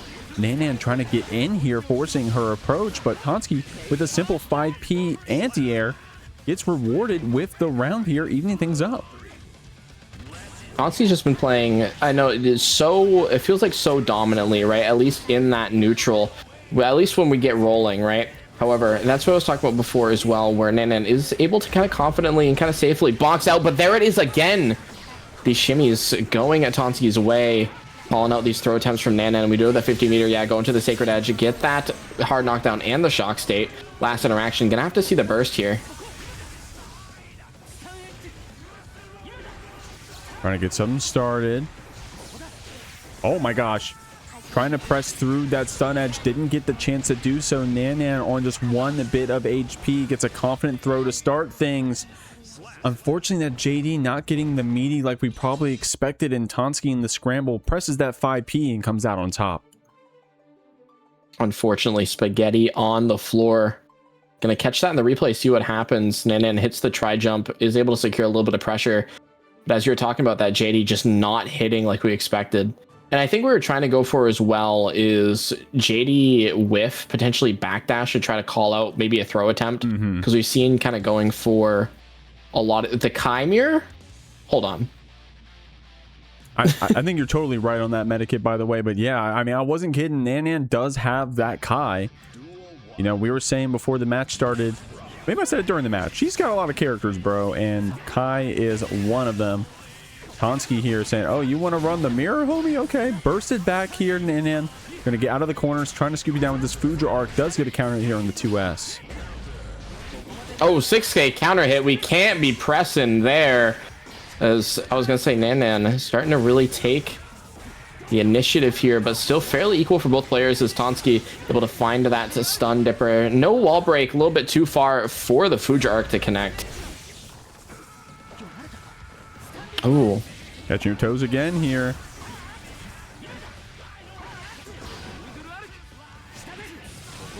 Yeah, there it is. Just send it.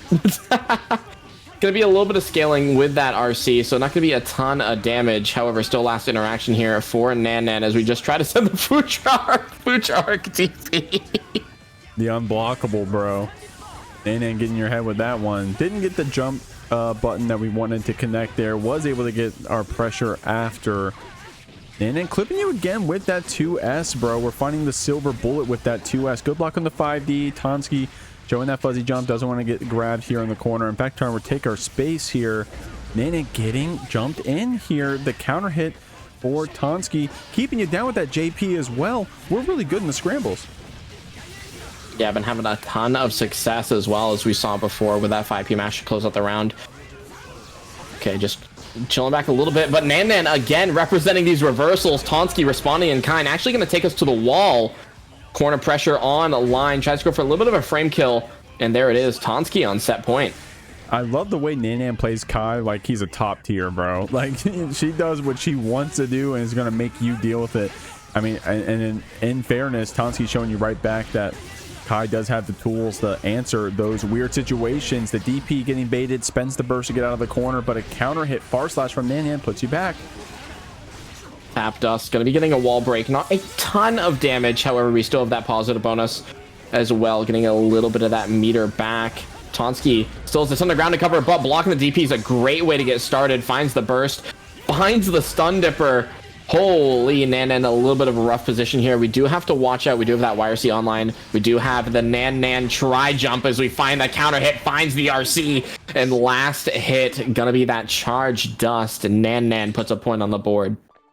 I love you calling it the Nan Nan try jump. That's like, I've been looking for like, what do I call that? I used to call it the Jonathan Tenack because I feel like he was like the big guy you would see use it in top 8s, and Nan Nan would pull it out in all these onlines.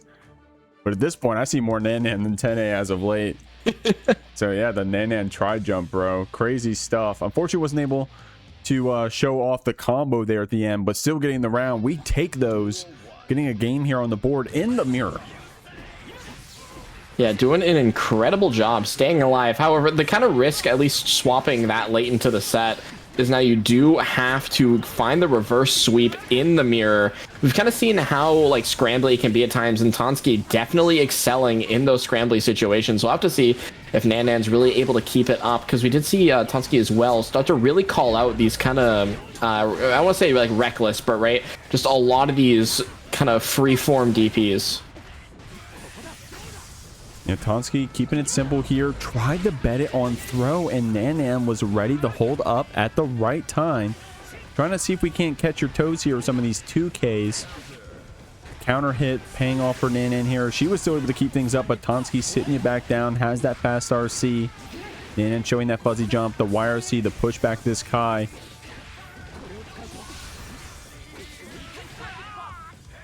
Oh me, oh my, finds the couple hits. Nan Nan trying to bring us to another game of 5, doing an amazing job. Just needs one more round. However, tonsqi still doing an incredible job boxing out Nan Nan, really putting her into that corner. Wonderful air throw as well. Have to see if Nan Nan's really able to stay on that warpath, or if tonsqi maybe figured out an answer. Keeping that whiff safe with the PRC. That 2H was going to be a lot of damage. Another well-timed anti-air. Nan Nan spending that burst, trying to send it back on the Foudre, but tonsqi ready with those 5 Ps, just simply sitting you down. Delay PRC to get in with that stun dipper. Nan Nan only 1 hit away from going down this round, and tonsqi finds it on her toes with that stun dipper. Now we're going to set point. Last round is all that tonsqi needs here. As you find that 2K, okay, Stagger starting to roll out here, but wonderful 6P placement, maybe trying to call out potentially a fuzzy JS situation. Ooh, this combo is pretty cool. Gets another wall splat here afterwards after we catch those toes. The lows have been going crazy for tonsqi here. Countering you in the air, the BRC to get this mix up after Nan Nan blocking out, finds the gap with this DP. Very patiently gets out with that PRC stun dipper, gets a chance at 6P, but tonsqi is DPing you right back. Yeah, and doesn't spend the burst. Maybe thought, tried to hold it, tried to find that burst discipline, just maybe think, okay, tonsqi is definitely going to bait it here. And it is going to be Fern coming up to start off this first of 5 here. We'll see what we got. The Team Kai's having to go against the Team Faust out here, getting bursted back. You got that banana peel in your way, so you have to get in with an air dash. Good stuff there from Fern, definitely being active against these items on the start. The item eat to be safe from that Foudre arc, catching your toes with this 2H. You got that bomb behind you, got to be careful about it. Tried to call out the air dash with the YOLO HDP, doesn't find it, but you saw Blue Fern right on the bottom of that screen there. Able to find a nice counter hit Foudre arc. Unfortunately, no connection on that JD. So skullduggers definitely maybe still has a chance. Yeah, spends that burst just to get back to that neutral game. Counter hit bar slash from downtown. The bananas here that keep you jailed. No RC to keep that dipper safe. Skulldugger spends 50 here, but an early splat. Okay, you did get to go into the super. It is Faust. So I'm reluctant to say, but okay. It is going to get that guaranteed wall break damage as well to make sure we close out this first round. Okay, doing an incredible job here. Okay, quick mash up. Spends the hammer. Backdash is maybe trying to call it a throw attempt, maybe trying to, dodge the DP before the hammer comes out. Doesn't work out for us. Blue Fern able to get pressure started with, hold on, I think that was a tipper of the 2H. But unfortunately, HDP whiffs here, allowing Skullduggers to find that mash out again with that P normal. Gets us started. For DP punish, it wasn't the biggest amount of damage, but at least you got this Kai down in the corner. Has to be sat down with that overhead as well. You got a lit afro coming your way. This bomb to keep you jailed back. I like how Skullduggers knew the spacing, knew that we had time to throw some items. Blue Fern spending that YRC. The trade coming out in the Faust's favor here as that mini keeps you in the corner. You got that full bundle of bananas, but Skull slipping on them. Yeah, nice call out with that 2K as well. Quick little anti-air. Gonna get Skullduggers the first game in the set. Real quick shout out, y'all. If you want to contribute to that prize pool, show your players some support as well as get something cool out of it, check out exclamation point merch here in the chat. We got the JeekLeague t-shirts and the JeekLeague sticker sheets made by some of the artists here in the community. Big shouts to Mina and Goose for putting together some custom art, throwing together some stickers and shirts for y'all. 100% of the contributions go to that prize pool. Already almost up to $2,000. It's only going up from here. Anyways, Fern with a good throw on the round start. Skull trying to keep you back. Patient with that FD. Actually trying to get a gnarly 6H to get out, but Fern just projectiling you back. Yeah, just kind of being kept at a distance. And that's something I really like as well, looking at how we've been seeing the Kai players tonight really approach that zoning, is you're kind of rotating between using that lightning strike, using and just canceling on the stun edge. There we go. So kind of, a little bit of a frame trap with the projectile. Calling out that meaty 6H. Fern spends the RTL to put you in the corner. And this is the Kai gameplay I know and love, man. We threw what? Like there was 20 stun edges in that round. We went and threw you a couple times. Skull able to jump over some of them, but at the very end, Fern coming out on top. Struck out of the sky, lightning striking it back down to the ground here. Though I love that from Skullduggers. You're seeing, again, just that little walk back, making a direct lat whiff. Bluefern's still able to keep that pressure rolling, but not if Skullduggers is able to find that counter hit far slash, do that bomb online. Gotta watch out for the spacing. You see Bluefern, Bluefern just really just RC trying to get out of that bomb's range. Oh, wow. I like the stun dipper. It was, I think, in reaction to that thrust. But the 6H catching you again. I gotta say, Skullduggers has been finding some really unique places to put that slover head. The fast RC to confirm that JK hit. Skullduggers one hit away from closing out the round. Fern trying to slow it down. Yeah, we're seeing that 50 meter come out as well. Yeah, cancel that 6P. Just keep it rolling. Trying to bait out a DP. Doesn't find it. As, yeah, love on the landing. Calling out the recovery counter hit. As Skullduggers closes out that round, trying to find that 2-0 lead. However, we have seen how quickly that 2-0 lead can fade as well, so we'll have to see if we're able to get there. Projectiles to keep you back. The mini Faust jumping in on you, frame trapping with that golf club. You got the love to keep you down. You got the Afro love that could come out soon as well. Tried to go for it. Fern with the DP. Skullduggers didn't lose it though, which is interesting. IBFDs try to keep this Faust in the corner, but the low connects. We have to spend the burst. Full close slash punish. Yeah, burst on it. Wants to avoid the damage. Wants to avoid the mini Faust. Also just avoid Skullduggers. Still trying to snowball. As we are going to be able to get sent through that wall, Bluefern, with that positive bonus, going to be able to get that burst back, hopefully momentarily.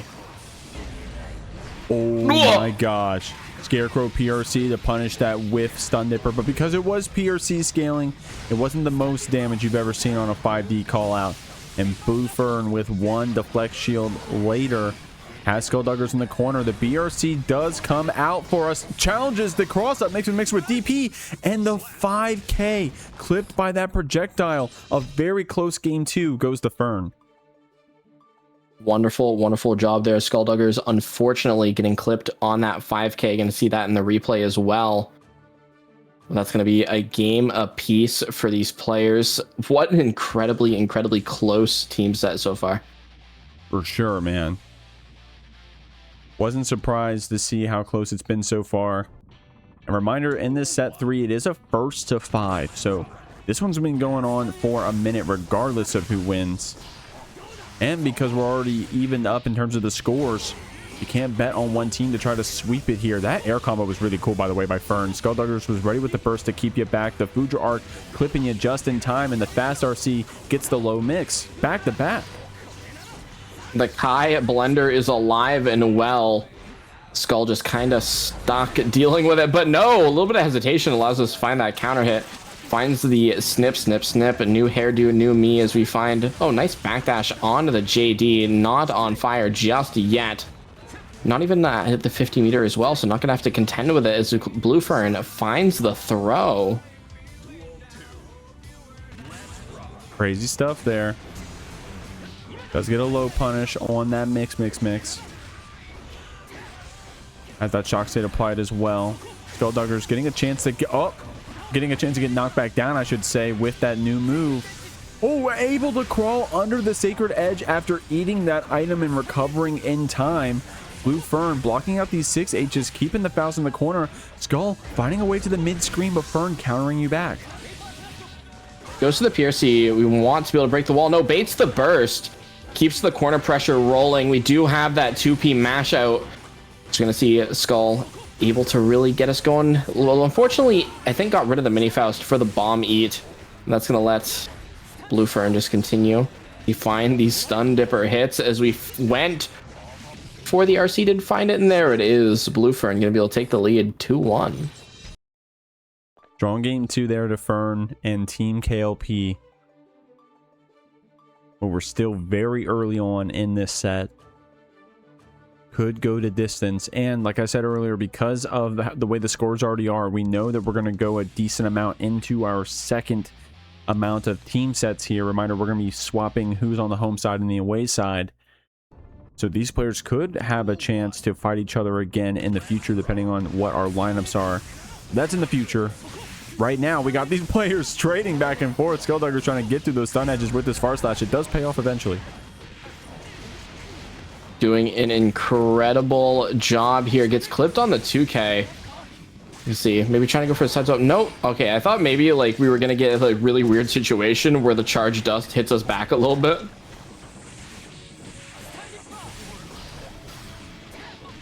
Good 5P challenge. Blue Fern giving too much of a gap on that close slash pressure. Is able to block that Meteor and YRC to keep the Faust in the corner. Skull still fighting our way out, or at least trying to. Fern with no meter can't combo off that stun dipper, but is catching you here with some punish hits. Skull gets a chance to go for that 2H. Didn't get the PRC Scarecrow. I think that's what you saw the attempt of there. Yeah, just gonna see Skullduggers take, yeah, with the 2H OTG, take the round. Trying to tie up the set yet again.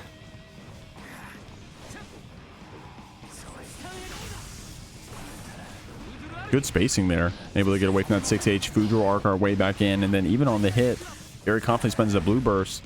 Wants to keep that pressure up. Skullduggers getting this shock state on us, catching our toes here with that Sun Dipper, and stealing the corner. Great mix from Fern. I love this corner carry as well, going with a fast RC after that HDP. Burst comes out from Skull, wants to maintain the offense. However, PRC comes out from Blue Fern. But that's kind of what we've been seeing as well, right? Skull just able to find a lot of really smart 5P presses, a lot of really smart 2P presses, just to keep Blue Fern from really, you know, feeling too comfortable on the offense. I mean, it's hard to feel comfortable playing against Faust, bro. Like, you know, especially when you're playing against someone like Skullduggers. You were saying earlier that controlled chaos can be something hard to deal with. And speaking of, with this hard knockdown and 50 in your back pocket, Skullduggers goes for the item super, says, hey man, play the mini game. You got that mini Faust on your side of the screen, the 100-ton weight to fight as well. Good 5D to beat back that projectile. Fern has a chance to burst. No more escape options. However, I was gonna say we don't have a ton of life left to climb as we find the 5K. Blue Fern unfortunately went for the IAD before the Scarecrow. It's gonna be Skullduggers tying up the set 2-2. Gonna catch that on the replay. What again? I said it before as well. Insanely close. Yeah, even in the rounds where like you have a round lead, that like they still feel close. I don't know. I mean, do you guys feel that, or are we just like blowing smoke, right? Like, definitely, at least when you're looking at the score right now. I mean, look at the previous sets as well. You don't just have to look at the scores. You can, and if you're watching the VOD, first off, thanks. Leave a sub and a like. Second off, you can just go back and watch how close those games were. I mean, we got a very close team set. I did call it. Getting a little chunky here. Hopefully that's just on the spectator side. Getting bursted back here. Getting a nice 5D to beat back that H stun edge. Fern getting in with Foudre arc. 6H unfortunately not going to catch, as we are going to see, yeah, burst come out from Skull. Just to, again, we don't really want to let Blue Fern really start snowballing. And that's been kind of the, I feel like the ethos of a lot of these bursts is, right? We see it on, like, you know, a lot of those either, like, you know, fairly impactful, I don't know, counter hits. The bomb's keeping you down. See what we got here. I like that double jump to get away from the trumpet, but a little too active in the air. Skullduggers able to JH you down. Gets a chance to eat item as well. That may just be enough to kill with the guaranteed wall break damage. Skullduggers getting this first round. Oh my god, of course I try to call it, and it's not enough. Yeah. The one time you're like, it's Faust, so I don't know. It kills, like, without a shadow of a doubt. The next time it's just like, you know what, never mind. Oh, dude, and all of a sudden it's either player's game here with the hard knockdown. Fern doesn't have the meter, but does have the frames. Oh, tries to go for a little bit of a cheeky throw, doesn't find it. And the Scarecrow PRC 5P. Gonna put Skullduggers back in the lead. A burst is equalized on both sides, about as equal as you can get. As we have, again, a little bit of hesitancy coming out from Fern, which lets Skullduggers just jump out. Oh, I like canceling the mix early. just to keep the pressure up. Oh my god! Oh my god! Using the 5D to hit the hammer back to you, or was it the golf club? Point is that getting that awesome wall splat into super. It's always skullduggers with those cool Faust routes. Fern, not even phased, goes into a DI, says, hey, I'm gonna show you something cool here. But the 5P match from skullduggers saying, no homie, not today. Oh, unfortunately, Future Arc goes wide. 6P gonna be the punish. That's gonna be Skull up 3-2. But if there's anything that we've seen, Jikh, that momentum can quickly shift as quickly as it was granted, honestly.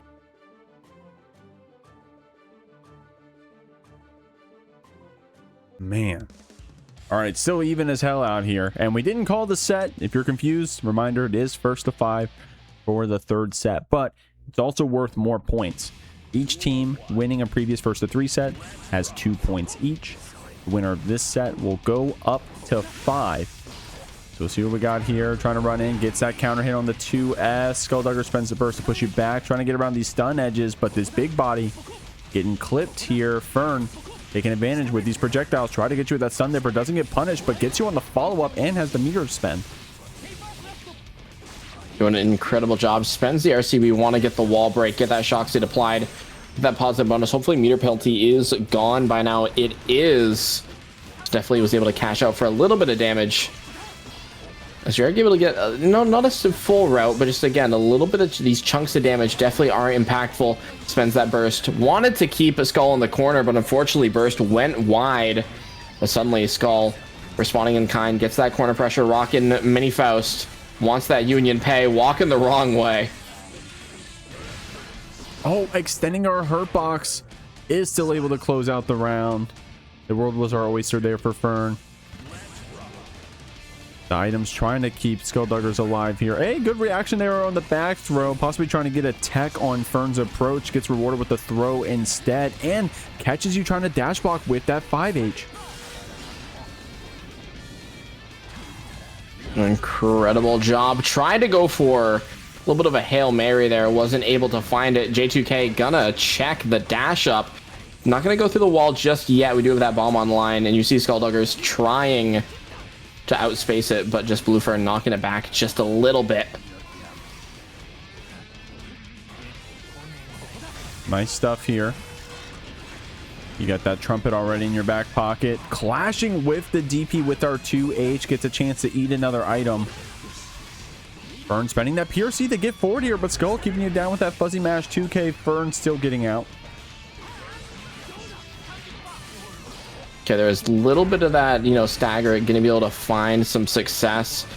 However, still just stuck in that corner. You see the banana peel giving Skull some time, get those items locked in. Unfortunately, drops the punish on the DP. Bluefern going to be able to get the full route, ties up the set again.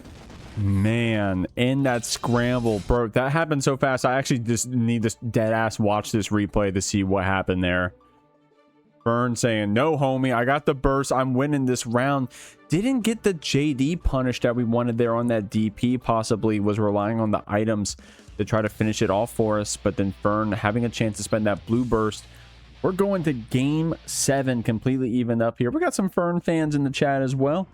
Love seeing y'all watching out here as we're rolling into game 7. Have to see who's going to take the lead here, who's going to be the first to get to. I mean, there's another game to go, but the first to set point.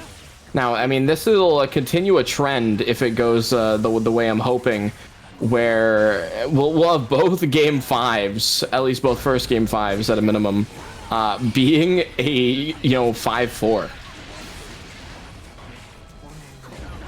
Wow, slamming that slash normal on wake up here. Fern tried to go for the low mix, tried to keep the pressure, but Skullduggers finds the gap and has that reversal super to fight back with. See what we got here. 2H OTG, just get another item. I let Fern say, thank you. Free health, I'll take it.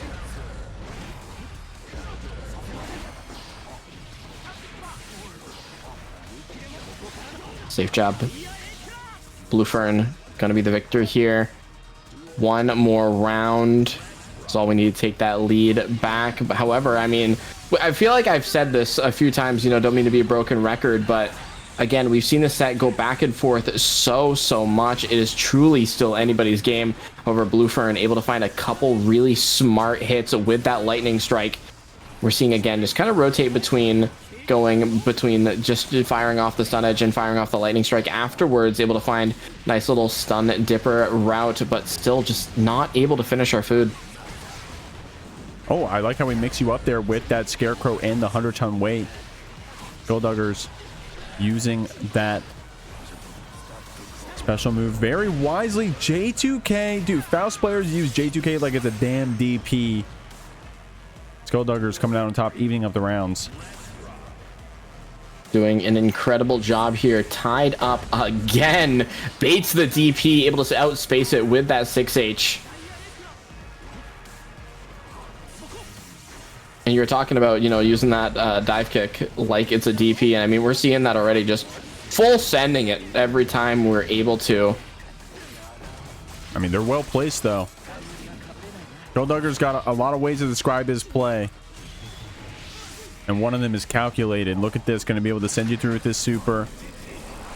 You still got that afro on your head on the other side, so you're going to be able to light that one and try to get the pressure after. Fern has the flex shield and meter to spend here potentially, but going to have to hold those guard crush frames. Does get a chance to YRC in the air. Skullduggers keeping you down with the love, able to block out the bag. Got the shock state applied, spends the burst, wants the offensive sequence here. Again, first burst. Oh, there we go. Spends the defect shield. No burst going to be here for Bluefern for the rest of the game. As we see, I spend the rest of the deflect shield trying to buy some time, trying to buy some breathing room, but the hot potato exploding right above us. Skullduggers going to be on the 4-3 lead. One more game to glory. That only works because Skullduggers knows Fern is good enough to play that ping pong and is willing to preempt it. Look at that. Was willing to preempt it, so much so that we were special canceling the 5k into an item toss if that didn't kill somehow, if that was blocked somehow. So my gosh, man. I mean, that only works as Bluefern plays the matchup and Skullduggers is willing to take it to that next layer. We're rolling up here into game 8. Skullduggers only needing one more to get 3 points for S&D, but Fern here been playing them very strong. Still anybody's set, still anybody's game. You know, we might be sitting here at the 4-4, you know, the game 9. Have to see how we do as we head into the first duel of the game. See Bluefern to start off with the stun dipper, you know, just full send it, finds the cross up, tries to bait the burst as well, still able to find that shock state. You know what, when I said full send it, I kind of meant that actually. Please do it again. Dude, this is Faust. I mean, not Faust. This is Kai AI, bro. This is like we're actually playing against the level 10 CPU. The way Fern is picking these options. Oh my god. But it's working. It's working, right? Like I don't mean that as an insult. I mean, like, you know, just definitely full send, like you said. You know, we're talking about the calculated chaos. That was the calculated full send, and it comes out, you know, pays off for Fern. Kai GPT like in the Twitch chat. That's awesome, Casper. I feel like we were like sitting in the voice chat being like, all right, you know what? I played really, you know, kind of slow, kind of respectful, very clean these last, like, you know, majority of the set. I'm just going to send it for a round, and the Skull's just not going to be ready for it. And Fern was right. Yeah, dude, in these first to 5s, man, you know, you were talking about it earlier. You can kind of get away with some stuff, so it comes out on top. Going to be able to burst you back. Hey, but you can't heavy stun edge when you got that love bomb coming. Yeah, the DP connects, but the hammer backs you up. Fern's still trying to get out of this corner. Whip in there. We're breakdancing with that 2K2D on whiff. Skull gets this item super. The banana sits you down. Has enough time because the cavalry put out the bomb, and that's again right, we were talking about, okay, we know Fern's good enough to snipe that bomb back, immediately play it, so we're just hitting that falling JH strictly to snipe the bomb back. Works out for us, but Bluefern trying to escape the corner with the HDPRC. However, the cavalry still just going to get that little bit of damage, and suddenly that's Skullduggers on set point. Fern here with that blue burst advantage. Skull does have the deflect shield potentially if we need to get that chance to use it. Far slash counter hit comes off. Fern, blue bursting you back. Getting a couple licks in. You got that mini Faust to back you up as well. JD keeping you fully jailed, catching you with this 2K. The banana to sit you back down, man. We're getting Fausted in the corner here. Canceling into super. Hard knockdown for Skullduggers. One more interaction to potentially close out this first of 5. Fern does have deflect shield and 50 tension. Have to see if we spend it. Catches with a claw slash, maybe caught out a jump, and that's going to be enough damage. Skullduggers is going to be your victor for the first to 5. 4-3, denying the game 9. Blue Fern putting up one hell of a fight. Here we go, guys. We're about to fold some paper out here. We're going to see if we can break 7. tonsqi going to be starting off this set for KLP. Reminder of the scores. It's 5-2 S&D with the lead. The first team to break 7 wins the set with the potential of a tie here. Lurry going to burst you back. There we go. Finds the cavalry. Gets that wall break before they come in and ruin the combo here. Got that 100 meter to play with as well. So we are going to... No punish on the throw attempt. Lurry still alive, not going to get punished for that throw tech as we find the snip. Got the hairdo online. Goes to the low this time, is able to get a little bit more plus frames. Ooh. Oh my gosh. Jikh, I don't know if you saw that. I love that routing specifically to avoid tonsqi picking up the trumpet. Oh, trying to get that 2H anti-air. It'd be a gnarly hard call out, but this J2K counter at tonsqi is going to spend the burst.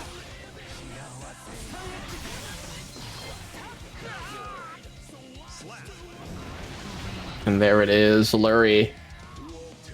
Gonna be able to secure that first round. tonsqi not gonna have burst for the majority of this round here. Looking a little low on the resource, at least until we find the wall break. Yeah, Lurry just spending that burst immediately. Wants to avoid that at all costs. And as well, we're talking about hitting that 5K just to slam that bomb back. Lurry definitely demonstrating that as well, just instantly sending it. Very patient playing around these projectiles. The meteor does connect here. You got 50 in the back pocket for each player. The afro is applied. The J2K counter hit confirmed with red RC. Lurry getting as much damage as we can. Goes for the knowledge check there, saying, hey, guess for game, homie. As we put ourselves in the corner, tonsqi with a well-timed block and a hard call out on that love bag. Not going to be enough to kill, but one more combo will do it. Get you with the JP in the air. And there it is, a little bit of spaghetti on the floor, but tonsqi able to tie up the game. No one's put a round on the board just yet. Cancels it early. You're seeing maybe trying to avoid tonsqi finding that burst point. Okay, just block here on that Sun Edge follow-up. You got the mini Faust, but he's going the wrong direction. Okay, the burst, but burst it over the mini Faust. Dude, no, okay, Lurry's saying, get in there, damn it. Mini Faust just like me for real. Just avoiding any confrontation as you're going to be finding that super through the wall. I want to say this is going to be enough, but you know what happened last time we called it. Never mind. I may be a prophet. So this replay is going to be mainly the Faust super, because I dead ass didn't like clip the replay early enough because I did not think it was going to kill. There it is. You know, this super mixes me up, bro. I actually never know how much damage it's going to do.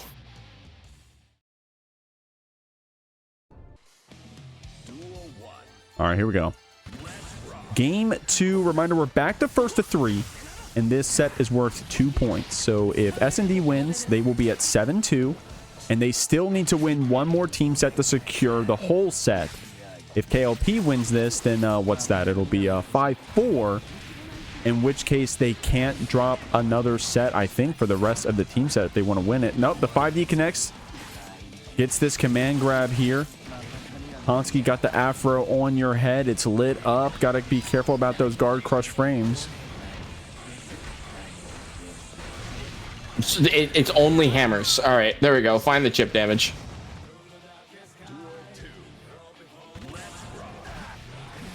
Item hell, says Yoshi in the chat.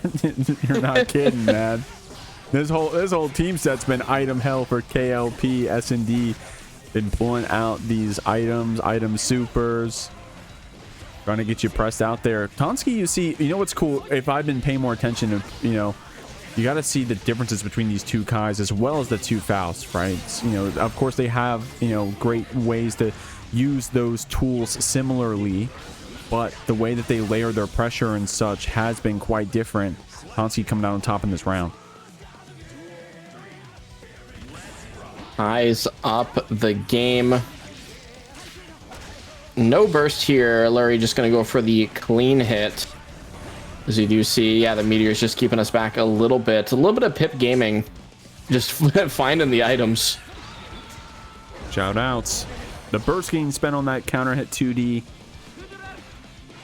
Keeping you back. Gets a punish with the far slash and a little too confident with that stun edge call. Nice job converting with that bomb. Not enough to kill, but one more hit will do it. Lurry very patiently waiting here with this item super, the J2K. But the item's making it weird.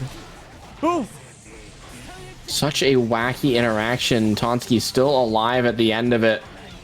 We don't have a ton to really play with here. We have so much ground to cover, and the trade's going to be enough. Lurry sitting on a 2-0. It's funny how violent that trade looks for it to be in Lurry's favor still. You know what I mean? Yeah, like looking back on the replay, we're going to see it here. But just, it's... What even was the actual hit, bro? flash. I guess it was a 2P or something. That was 5P trading with Dire-Claw. Oh, it was 5P? Yeah, oh my gosh. Yeah, reminder, guys, the way the prize pool is set up, you have to win this match to get into the money. So, I mean, obviously you want to go as far as you can, but this one really matters.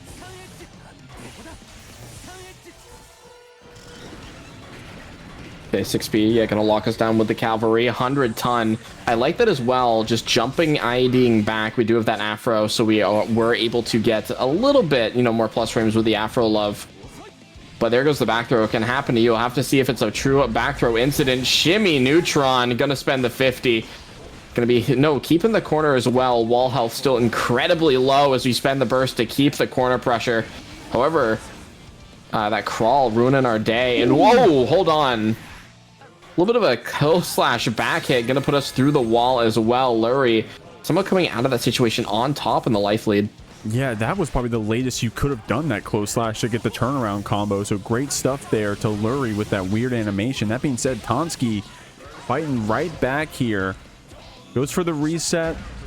Trying to see maybe if Lurry wanted to spend that burst, but no. Gets the up back in the corner. It pays off. This super surely will kill. I don't have to guess on this one. And Lurry's going on set point.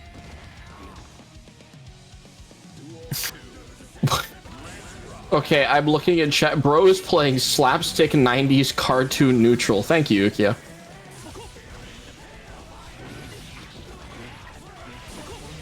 Okay, Meteor's online. Just locks us down again a little bit more. And I like that tonsqi just finding that IAD just to make sure we dodge the cavalry. But unfortunately, that 100 ton came back to knock us back down to the ground. A little bit more time because of that Afro. Okay. Oh my god. Maybe went for DP, but actually got the Dire-Claw instead because Lurry went for the cross-up Scarecrow. Definitely a little weird there. Gonna be sat down by those Meteors, catching your backdash with that delay 2H. Lurry with some strong pressure. The mini Faust actually tanking that stun edge shot. And you got another one to back up. That time getting the far slash, and you got the Afro in your head. Bro, the items have been crazy. Oh, tried to walk back a little bit to get the trumpet. Not going to find it. Do got to watch out. Calls out the backdash. Has the meter to spend. tonsqi still alive by a hair. No pun intended. Rolling into this last round of game 3. Lurry on set point, but tonsqi clawing it back here. Trying to get you to be impatient with these stun edges. Not falling for it. Lurry gets a chance to thrust and item call here. The trumpet gives us a chance to get a couple of items back to back. I like how we've been using these frames, converting off of the bomb here. Gonna put tonsqi through the wall before he can burst. Gets a chance to item eat a meteor, so your back pocket is loaded with this hard knockdown as well. Lurry's in a great spot. Incredibly rough situation for tonsqi here. Yeah, just immediately throw out the meteor. Still just locked down. We aren't getting opened up just yet as we find a wonderful dash up. And that's something we've been seeing kind of later on, especially in the latter half of the team battle here, is tonsqi just being really ready to deal with these jump back loves just by going for that dash forward 2H. Finding these massive counter hits really letting us get that offense started, especially with that 100 meter. Bujark into low, lurry spending that burst here. tonsqi surviving that situation was already an amazing testament to his skill. Needs one more combo to close it out here, trying to catch your feet with that 2S. Does with the 2K, tried to shimmy you out, but gets the air hit instead. Definitely a little scrambly there at the end. tonsqi coming out on top, getting our first game of the set. Doing an incredible job.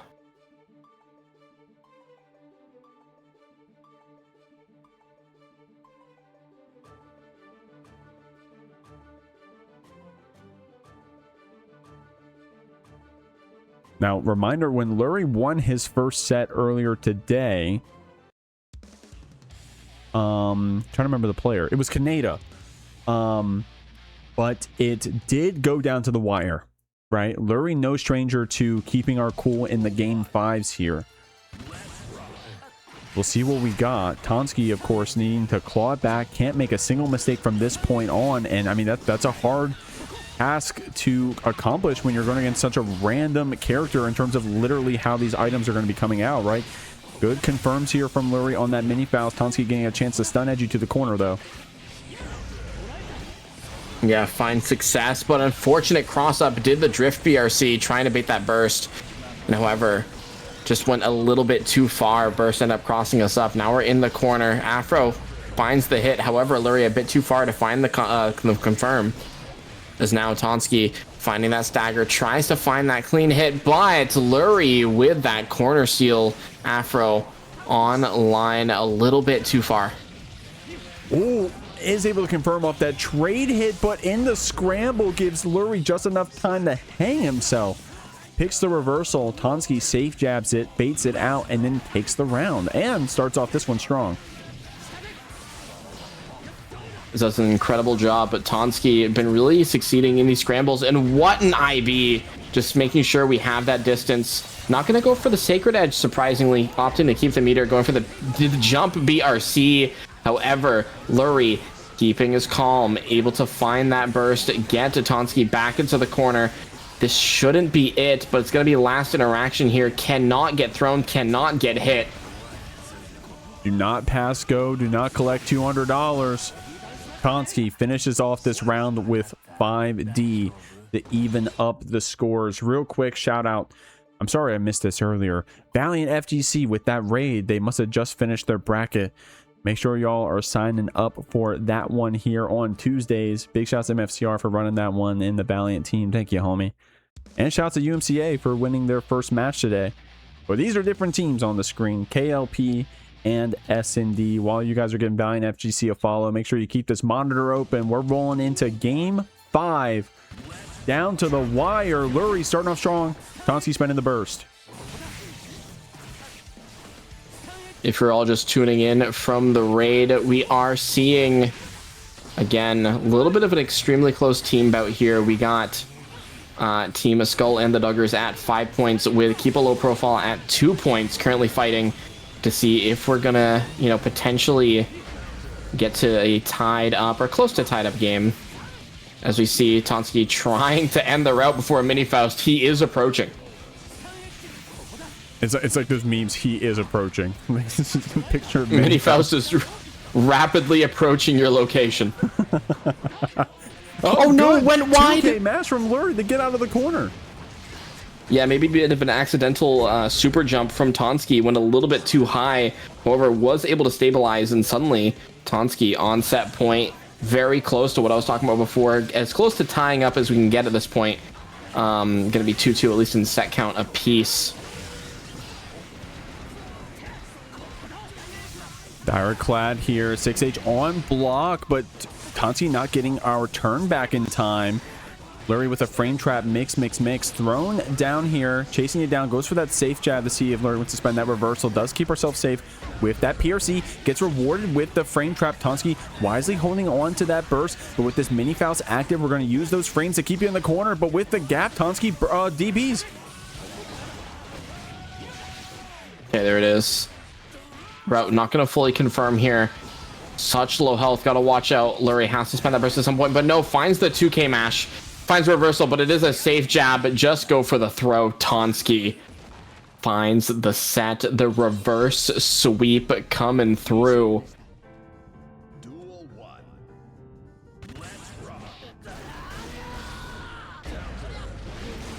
Okay, there it is. We're getting into our next bout here in the second half of the team set. Kaneda on the left, Nan Nan on the right. Repping the Ramlethal again as well. Nan Nan spending that burst fairly early. As you're seeing, Kaneda also going to respond in kind. Does not want to let Ram really get set up.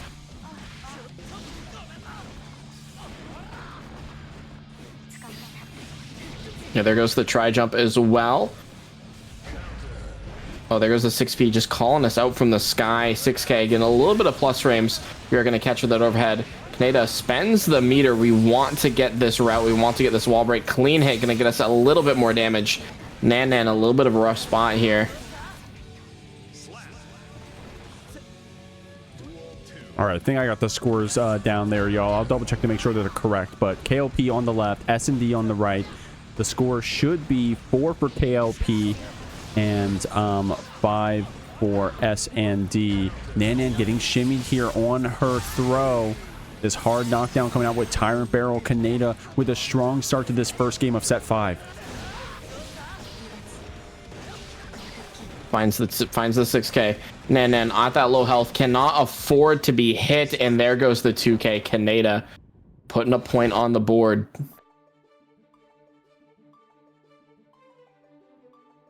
And remember, everybody, as we're watching that replay, check out that exclamation point merch. Pick up a shirt. Support the prize pool. Okay, there we go. Got it now. Okay.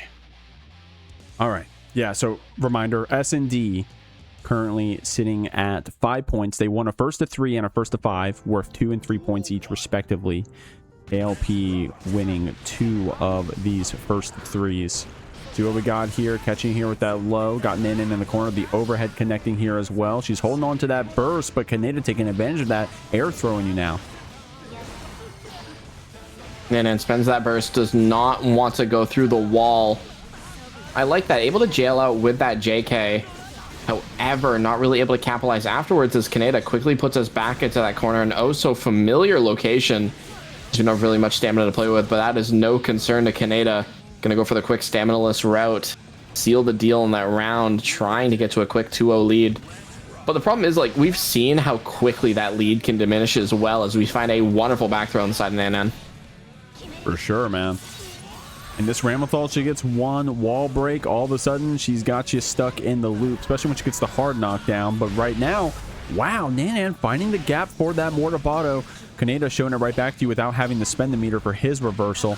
Good just block from Nan Nan, rewards her with the back throw. This H sword to keep you down, the S sword to extend the pressure.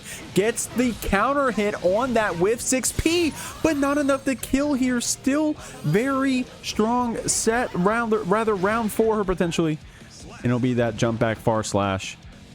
Had me clenching, but Nan Nan even up the rounds. Almost a tragic end to that round. However, Nan Nan able to stabilize. Spends the burst on the DP. Kaneda, no fear, just says, you know what, I'm just going to do it again and see what happens. Ends up working out for us back to that neutral game. However, as we were talking about, the second Ram really starts to get that set up. Those swords are rocking. It can be a struggle to get out. But no problem to Kaneda. Going to be sending Nan Nan through the wall with that clean hit. Life total looking a little bit more even at this point. We do have to be aware of that Mortabato, however, or the try jump ends up working out for us. Tries to pay the burst, but no purchase.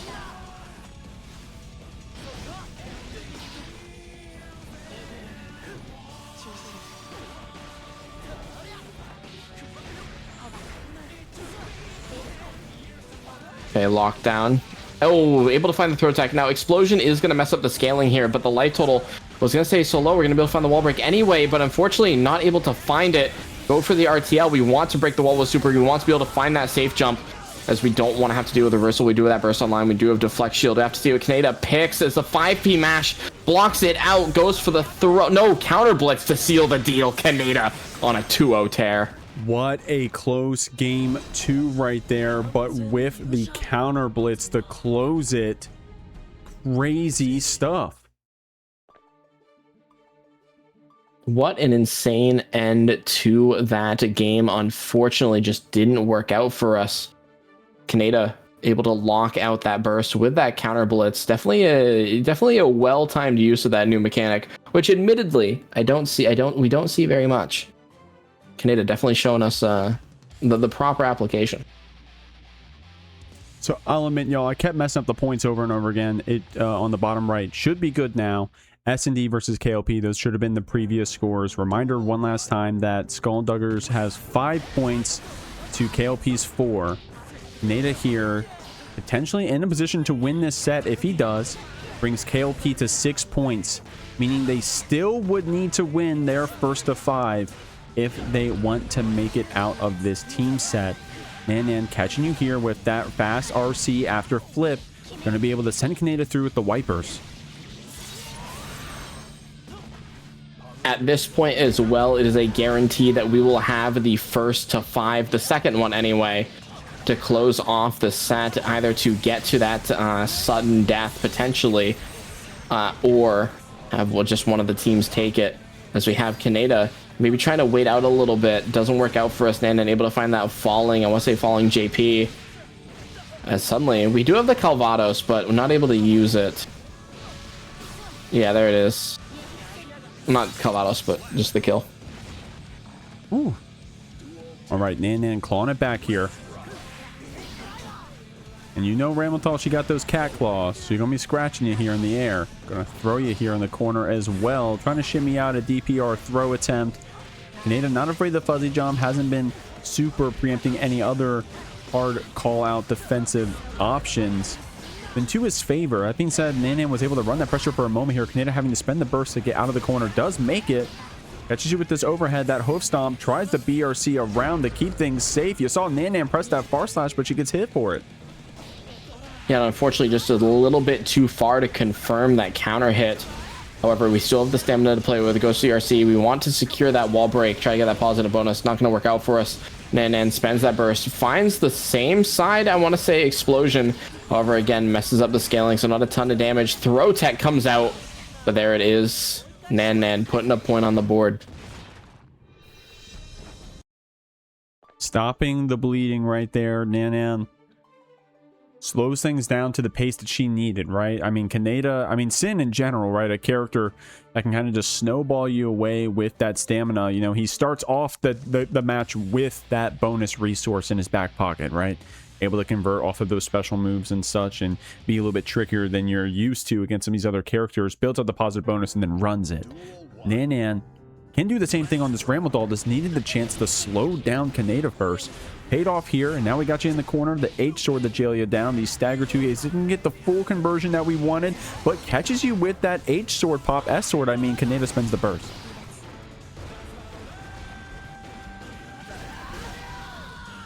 Okay, a little bit of plus frames.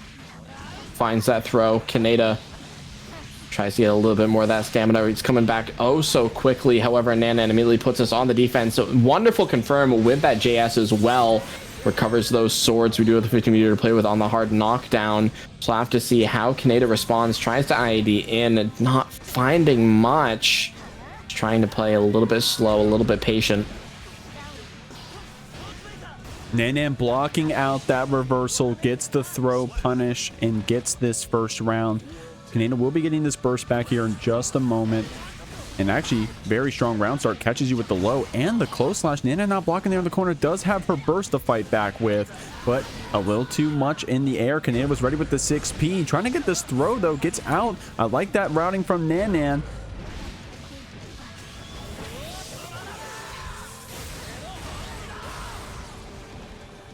Okay, not enough distance to go through the wall. However, I mean, almost worse just to be stuck in the corner. Kaneda spends the burst, maybe expecting a you know, kind of just flail a little bit of a swing after that whiff. Wanted to find that gold burst and not gonna find it. So what ends up happening now is Nan Nan just able to run free a little bit, not have to worry about that escape option. And Medi, that started off with the Nan Nan try jump. She's got 50 in her back pocket. JH Red RC confirmed. Oh my God, S sorting down to try to keep this in her favor. Kaneda getting a chance here, gets in with that stamina spend. The hoof stomp connects. The 5D comes out. Nan Nan trying to force the sword to keep you back onto the clip, and the 6P. What a scrambly end to that game as Nan Nan evens up the score, and we go to game 5. And I like that immediately is going to catch that on the replay, right? You spend that burst, and then it's immediately, okay, we're tossing the sword, right? Trying to stabilize, see, throw that rock down, get a little bit of zoning, and then just, we put so much ground pressure that Kaneda just was like, okay, just going to hop on in, we're going to try to send the rock, and I'm going to counter hit, and then Nan Nan ready to respond with that 6P puts us on another game 5.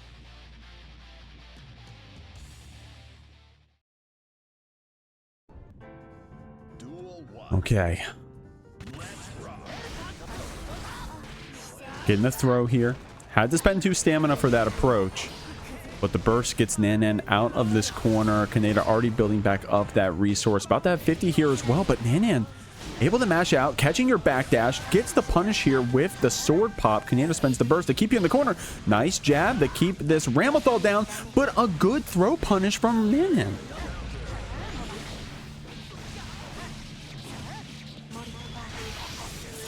Okay, finds that Mortabato. We do have, again, both those swords back on the line. Kaneda with the reversal. A little bit risky here. A little low on that stamina, so not going to get a ton. Just going to go for that DP ender.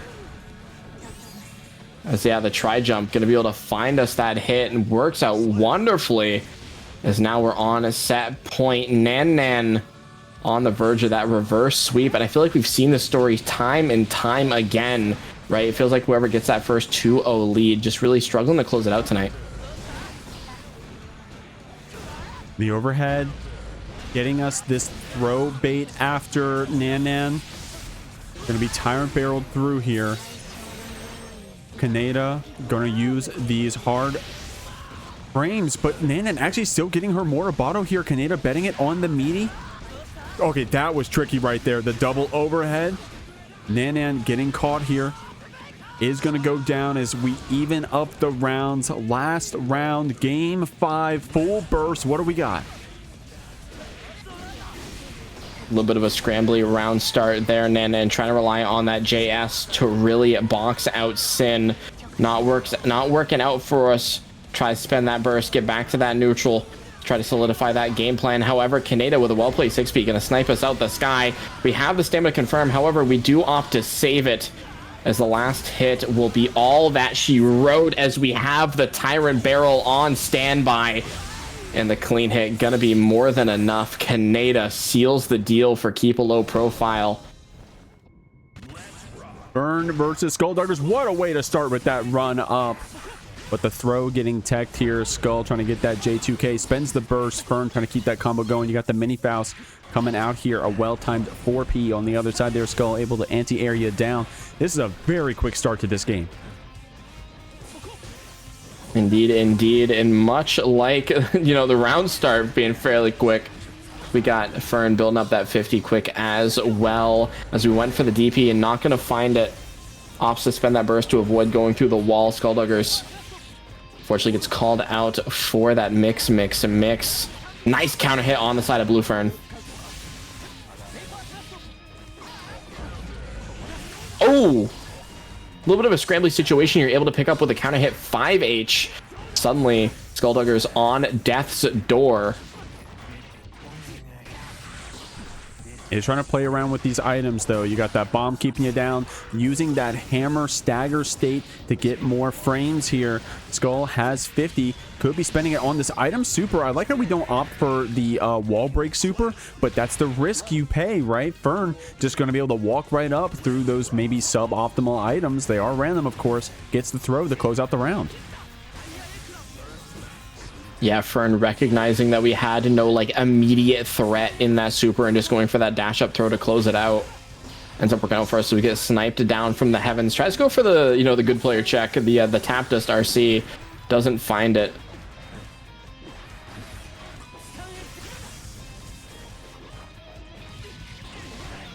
Got you thrown around here. You got mini Faust here to, yeah, probably not help the combo. If anything, could have possibly hurt it, but Skullduggers able to keep you vertical, keep this in, you know, calculated, I should say.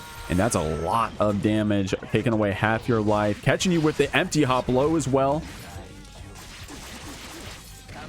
Okay, doing an incredible job here. We do find that JD just waits out the Afro, trying to bait out maybe a YRC, maybe really any option, escape option there, as we find the 5P is able to get the wall stick, and the 6H going to be enough damage with the wall break to tie up the set round apiece. And Jikh, tell me if you've seen this before.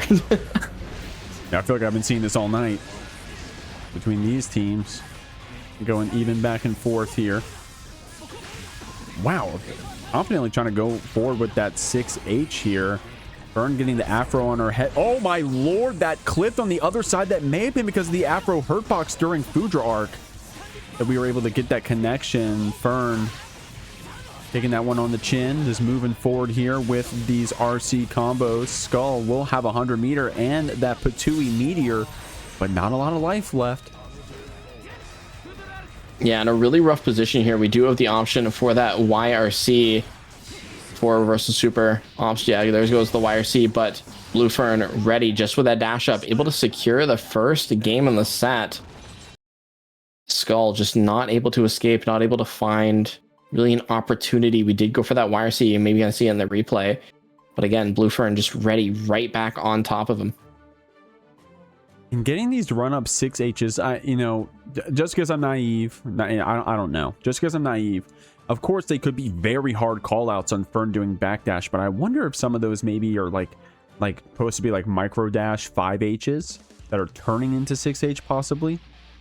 Or, I mean, they could just be mega hard call-outs on Fern doing backdash, but that's just not what's happening, and Fern's coming out on top. Maybe if we're doing like micro dash 5H, right? I mean, maybe micro walk 5H, but a lot of times as well, you do have that dash macro.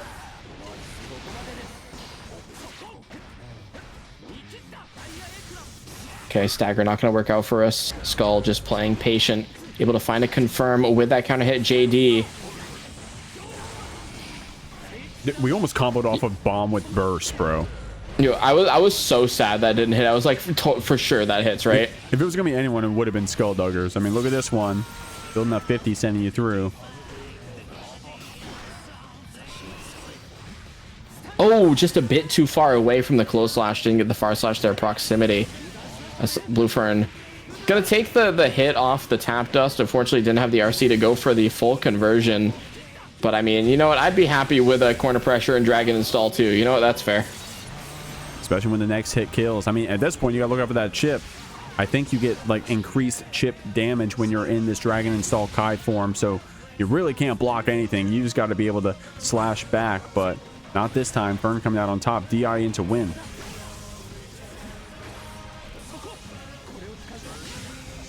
Goes to the charge stun edge. We do. I want to say Faust can just kind of crawl underneath it, so try to go for maybe a little bit of a lightning strike if we opted to jump over it as well. Yeah, it's just not working out for us. You're seeing Skull just kind of IB in the middle of the string, and when we go for that kind of stagger direct lat, just ready for the mash to really start checking that option.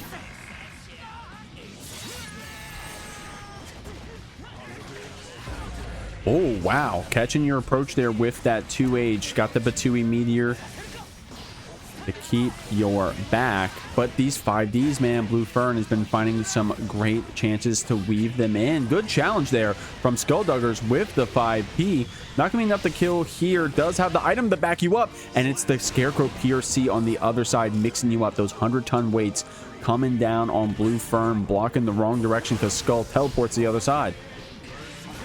That's just like really smart placement and really smart UC items as well. We saw the 100 tons come out. We're like, okay, we know that does damage if it just kind of snipes him on the head, so I'm just gonna slam that Scarecrow, see what happens, and end up working out for us. See Blue Fern Maybe, yeah, just gets that pushback into the cavalry.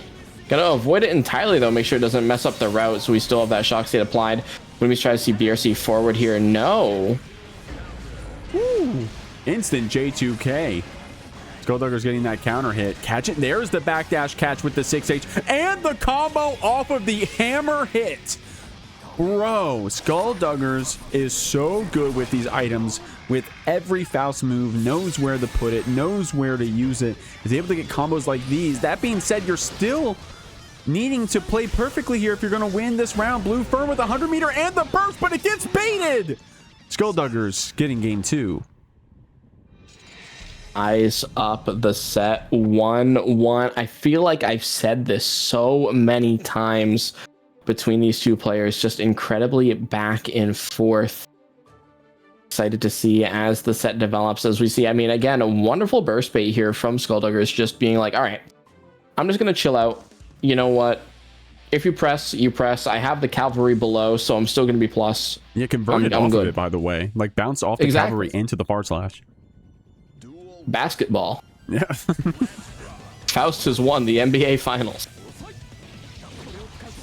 Faust in 5. All right, here we go. 2H connects. Gonna burst it back. This time the banana catching your recovery frames on that block normal. Actually gets a punish. Mini Faust to get those frames for you. Skullduggers trying to dash block through these stun edges to keep this Fern in the corner here. Fern actually backdashing a bit, but smiting you down with that stun edge follow-up. Wonderful mash out as well. We've seen that again just so often from Skullduggers.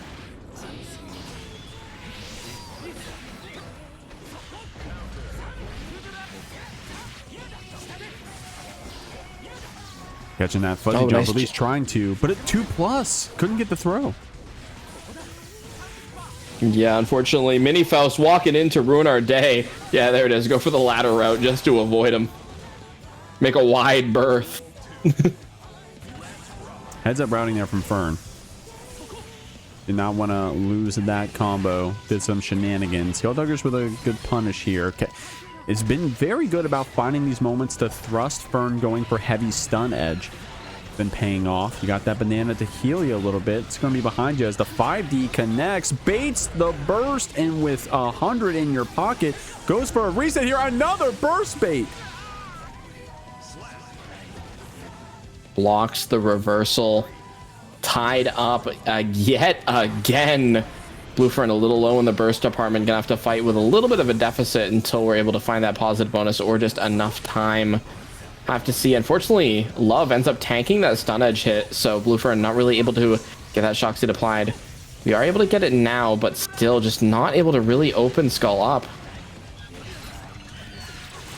And with Skullduggers blocking all those DPs, man, gets rewarded with the chance to get these run-up throws here. And, dude, speaking of blocking DP, bro, Fern definitely trying to get out of this game, win or lose the amount of times we're DPing here. And Skullduggers just on top of knowing when they're coming out. Gonna get this super here. Definitely sending it a lot more than we saw in the previous first to 5 as well. Unfortunately not working out for us this time, as we have a little bit of an opportunity to get that high pressure rolling. Skull opting just to sit, you know, just be really patient on defense. Works out wonderfully for us. We do have a bomb in the back pocket. Goes to the item super. Mini Faust back online as well. We do have that burst. However, Mini Faust walking the wrong way. Where are you going? Oh, wow. The anti-air gold burst. Skullduggers blue bursting you away. Yeah, you got to FD out all these item shenanigans. You can't even get chipped at this point. Does block out that parade, but it's going to be the 2D to finish it off. Skullduggers here with some items that keep Fern from making any actions at the very end of that game 2. Was able to close it out here, this game 3 rather.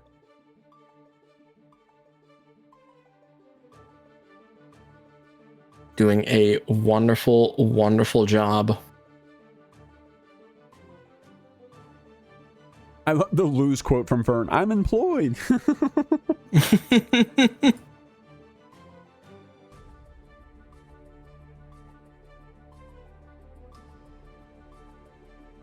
That's real. That's me, actually. I should lean into that.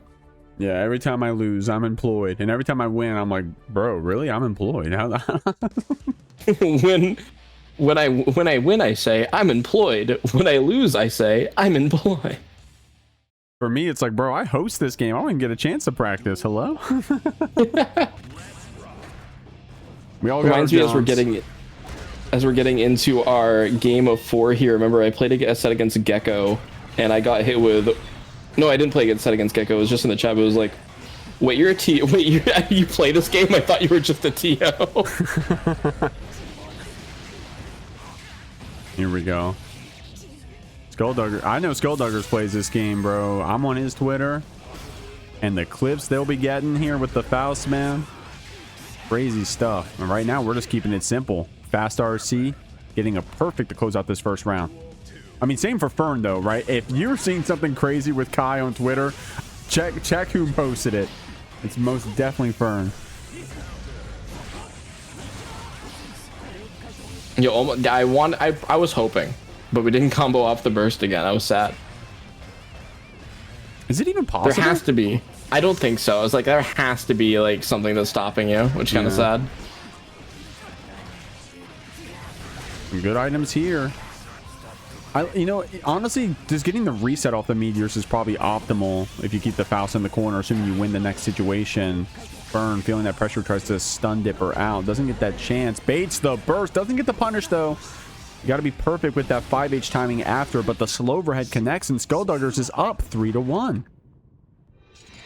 A little bit of a different story the set so far. We'll have to see if Skull's able to maintain this momentum. But at the moment, it really feels like we've gotten the answers. We've gotten the download.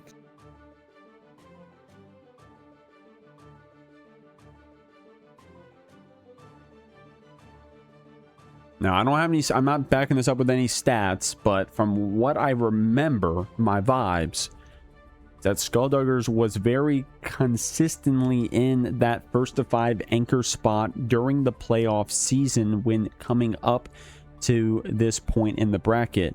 So is very comfortable playing those longer sets, keeping our stamina up, and you know, it's been worth it because those first to 5s are worth more points. That's why we're in the situation we're in now. Skullduggers winning that first to 5, his other teammates still managing to do well in the first to 3s.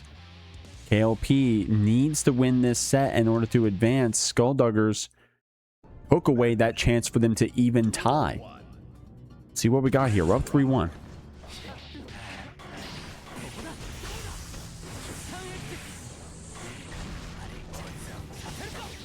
Oh, DP ends up catching on the kind of the tipper end there.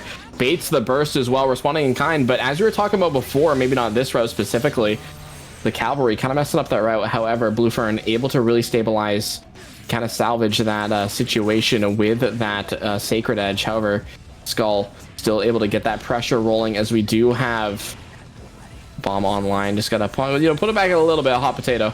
Oh, converting off of that bomb right there, the 5P just to slap you into that explosion. Pierre seeing the dance around this far slash here. The 6H getting blocked out. That J2K cancel after from Skullduggers gets us a counter hit in this pressure you see after. Fern came and backdash away from those bananas, gets crossed up on by that Scarecrow in the meteor, and it's going to be Skullduggers closing out that round with some crazy item shenanigans. Doing a wonderful job trying to get to that 4-1 lead. How to see if Fern's really able to stabilize. We are able to get a couple of these hits in, but again, Skull's just been really patient on that defense, just not pressing until it's time. You see going for that quick little dash block, able to find that 5H. Going to be a fair grip of damage, but importantly, getting Kai back to that full screen so we can start maybe getting a little bit of item chaos. Currently, we just have that bomb online. Oh, catching your toes there with that Sun Dipper. Oh, 2+. Didn't get that tap dust. I think Skull was standing, so it was reacting at least. Bujark to keep this pressure here. Building up 100. Fern spending 50 on that Sacred Edge. Catching your toes again here. Going to be able to combo here to even up the round. Skullduggers wisely holding on to that burst.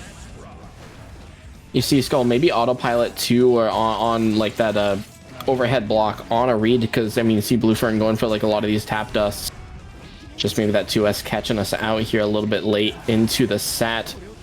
Bluefern spends that burst, though we are going to keep locked down because he can't dash forward into that love. But wonderful 5H hit, wonderful 5H conversion as well, just keeps the corner. We do have the cavalry. Last interaction here. You got the mini Faust having to show respect to that one. The 5D connects, but the mini Faust actually like ends the combo after. You got the 2 bombs above your head. You got that afro lit up now as well. Fern not in a great spot, getting that stagger hammer hit, almost enough to kill. Any chip will do it, and it looks like it was the cavalry coming in, just getting one lick to put Skullduggers up 4-1. So close to getting into that top 4 range, into getting into the money. Just needs one more game to close out the first of 5 and bring it back. But currently, Bluefern still alive, still has plenty of chances to bring it back. We've seen momentum shift so many times in this team battle. And Fern, yes, indeed, you are employed. Reminder, y'all, KLP comes from Group A, which was most undoubtedly our most competitive group, where the top 4 teams at one point were within less than 10 points of each other. That's one team set. That's how close these teams were. Season 1 heroes, new Dizzers, Geo Illuminati, which you'll see next week. They made it out in the 2nd seed spot, and KLP coming out on top. These are some absolute troopers of the game. The best Kai's Sin that you've ever seen. You got Ashy VRC on that Faust, but you're going up against the Fausts, man. Skullduggers, Lurry, Nan Nan in that back seat. You got Sloth cheering them on. See what we got here. Skullduggers with this lead, trying to get over these projectiles. Fern going for this minigun of dire stun edges to keep you back. And it seems to be working out for us as well. Skull just not really able to get much started. Let's see, yeah, just switches up the game plan a little bit, but maybe I think we bet on building up enough meter to find that RC. Unfortunately, just a little bit off in our calculations. Good DP route here from Fern. Nice 5P match there from Duggers to get out of this corner. Building up 50. Opting for that 6H block pressure. Confirming the stagger hammer hit with that Scarecrow PRC. Gets a command throw in the corner. Divine Intervention on a line. Mini Faust triggers, gets us a little bit more plus frames. Catches with a J2K. And this should be, I'm not going to call it just yet. No, OTG. But the chip damage going to be enough. Skullduggers on set point. Burn here. Trying to get you to press something with those stagger 2P. Skullduggers gets a punish out. Had the meteor in the back pocket as well. Starts off this round strong with that command grab. Safe jabs. The burst doesn't get the punish because it is gold, but only one more interaction to take it, and Skullduggers has 50 tension and positive bonus. Yeah, it goes for the dragon install. Last chance at life. Such a low HP. J2K gonna call it out. And there it is. Goes for the meter just to confirm the kill. And we will be seeing Skull and the Duggers in the winners and the top 4 of the JeekLeague, closing out the final first of 5 with a 5-1. What an incredibly close bout. Two Bridges Events is a Wisconsin-based marketing firm that uses live events to get their clients the attention they need to grow. Earlier this year, Two Bridges Events coordinated a regional scale fighting game event called Spring's Edge to help their client raise awareness of their services. The event had food and drink, dedicated setups, an artist alley, and production value in spades. They were able to give the players and spectators a great time, connected sponsors with future customers, and made Edge VR Arcade the center of attention. Whether it's making your booth stand out at the expo, revamping an existing event series, or building awareness from the ground up, Two Bridges Events focuses on turning attention into engagement. They truly believe that no business is too small nor industry too niche to benefit from the word-of-mouth impact that live events create. Consultations for first-time clients are always free. Get yours now at twobridgesevents.com.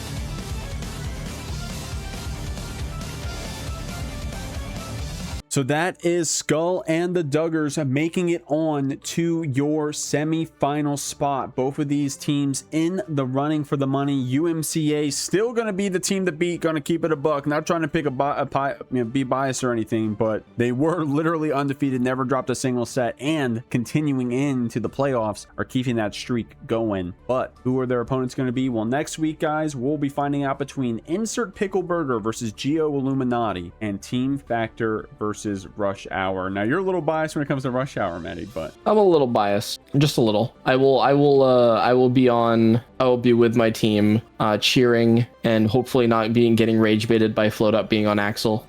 We'll see. We'll see what Float Up wants to do. But so that's the JeekLeague, guys.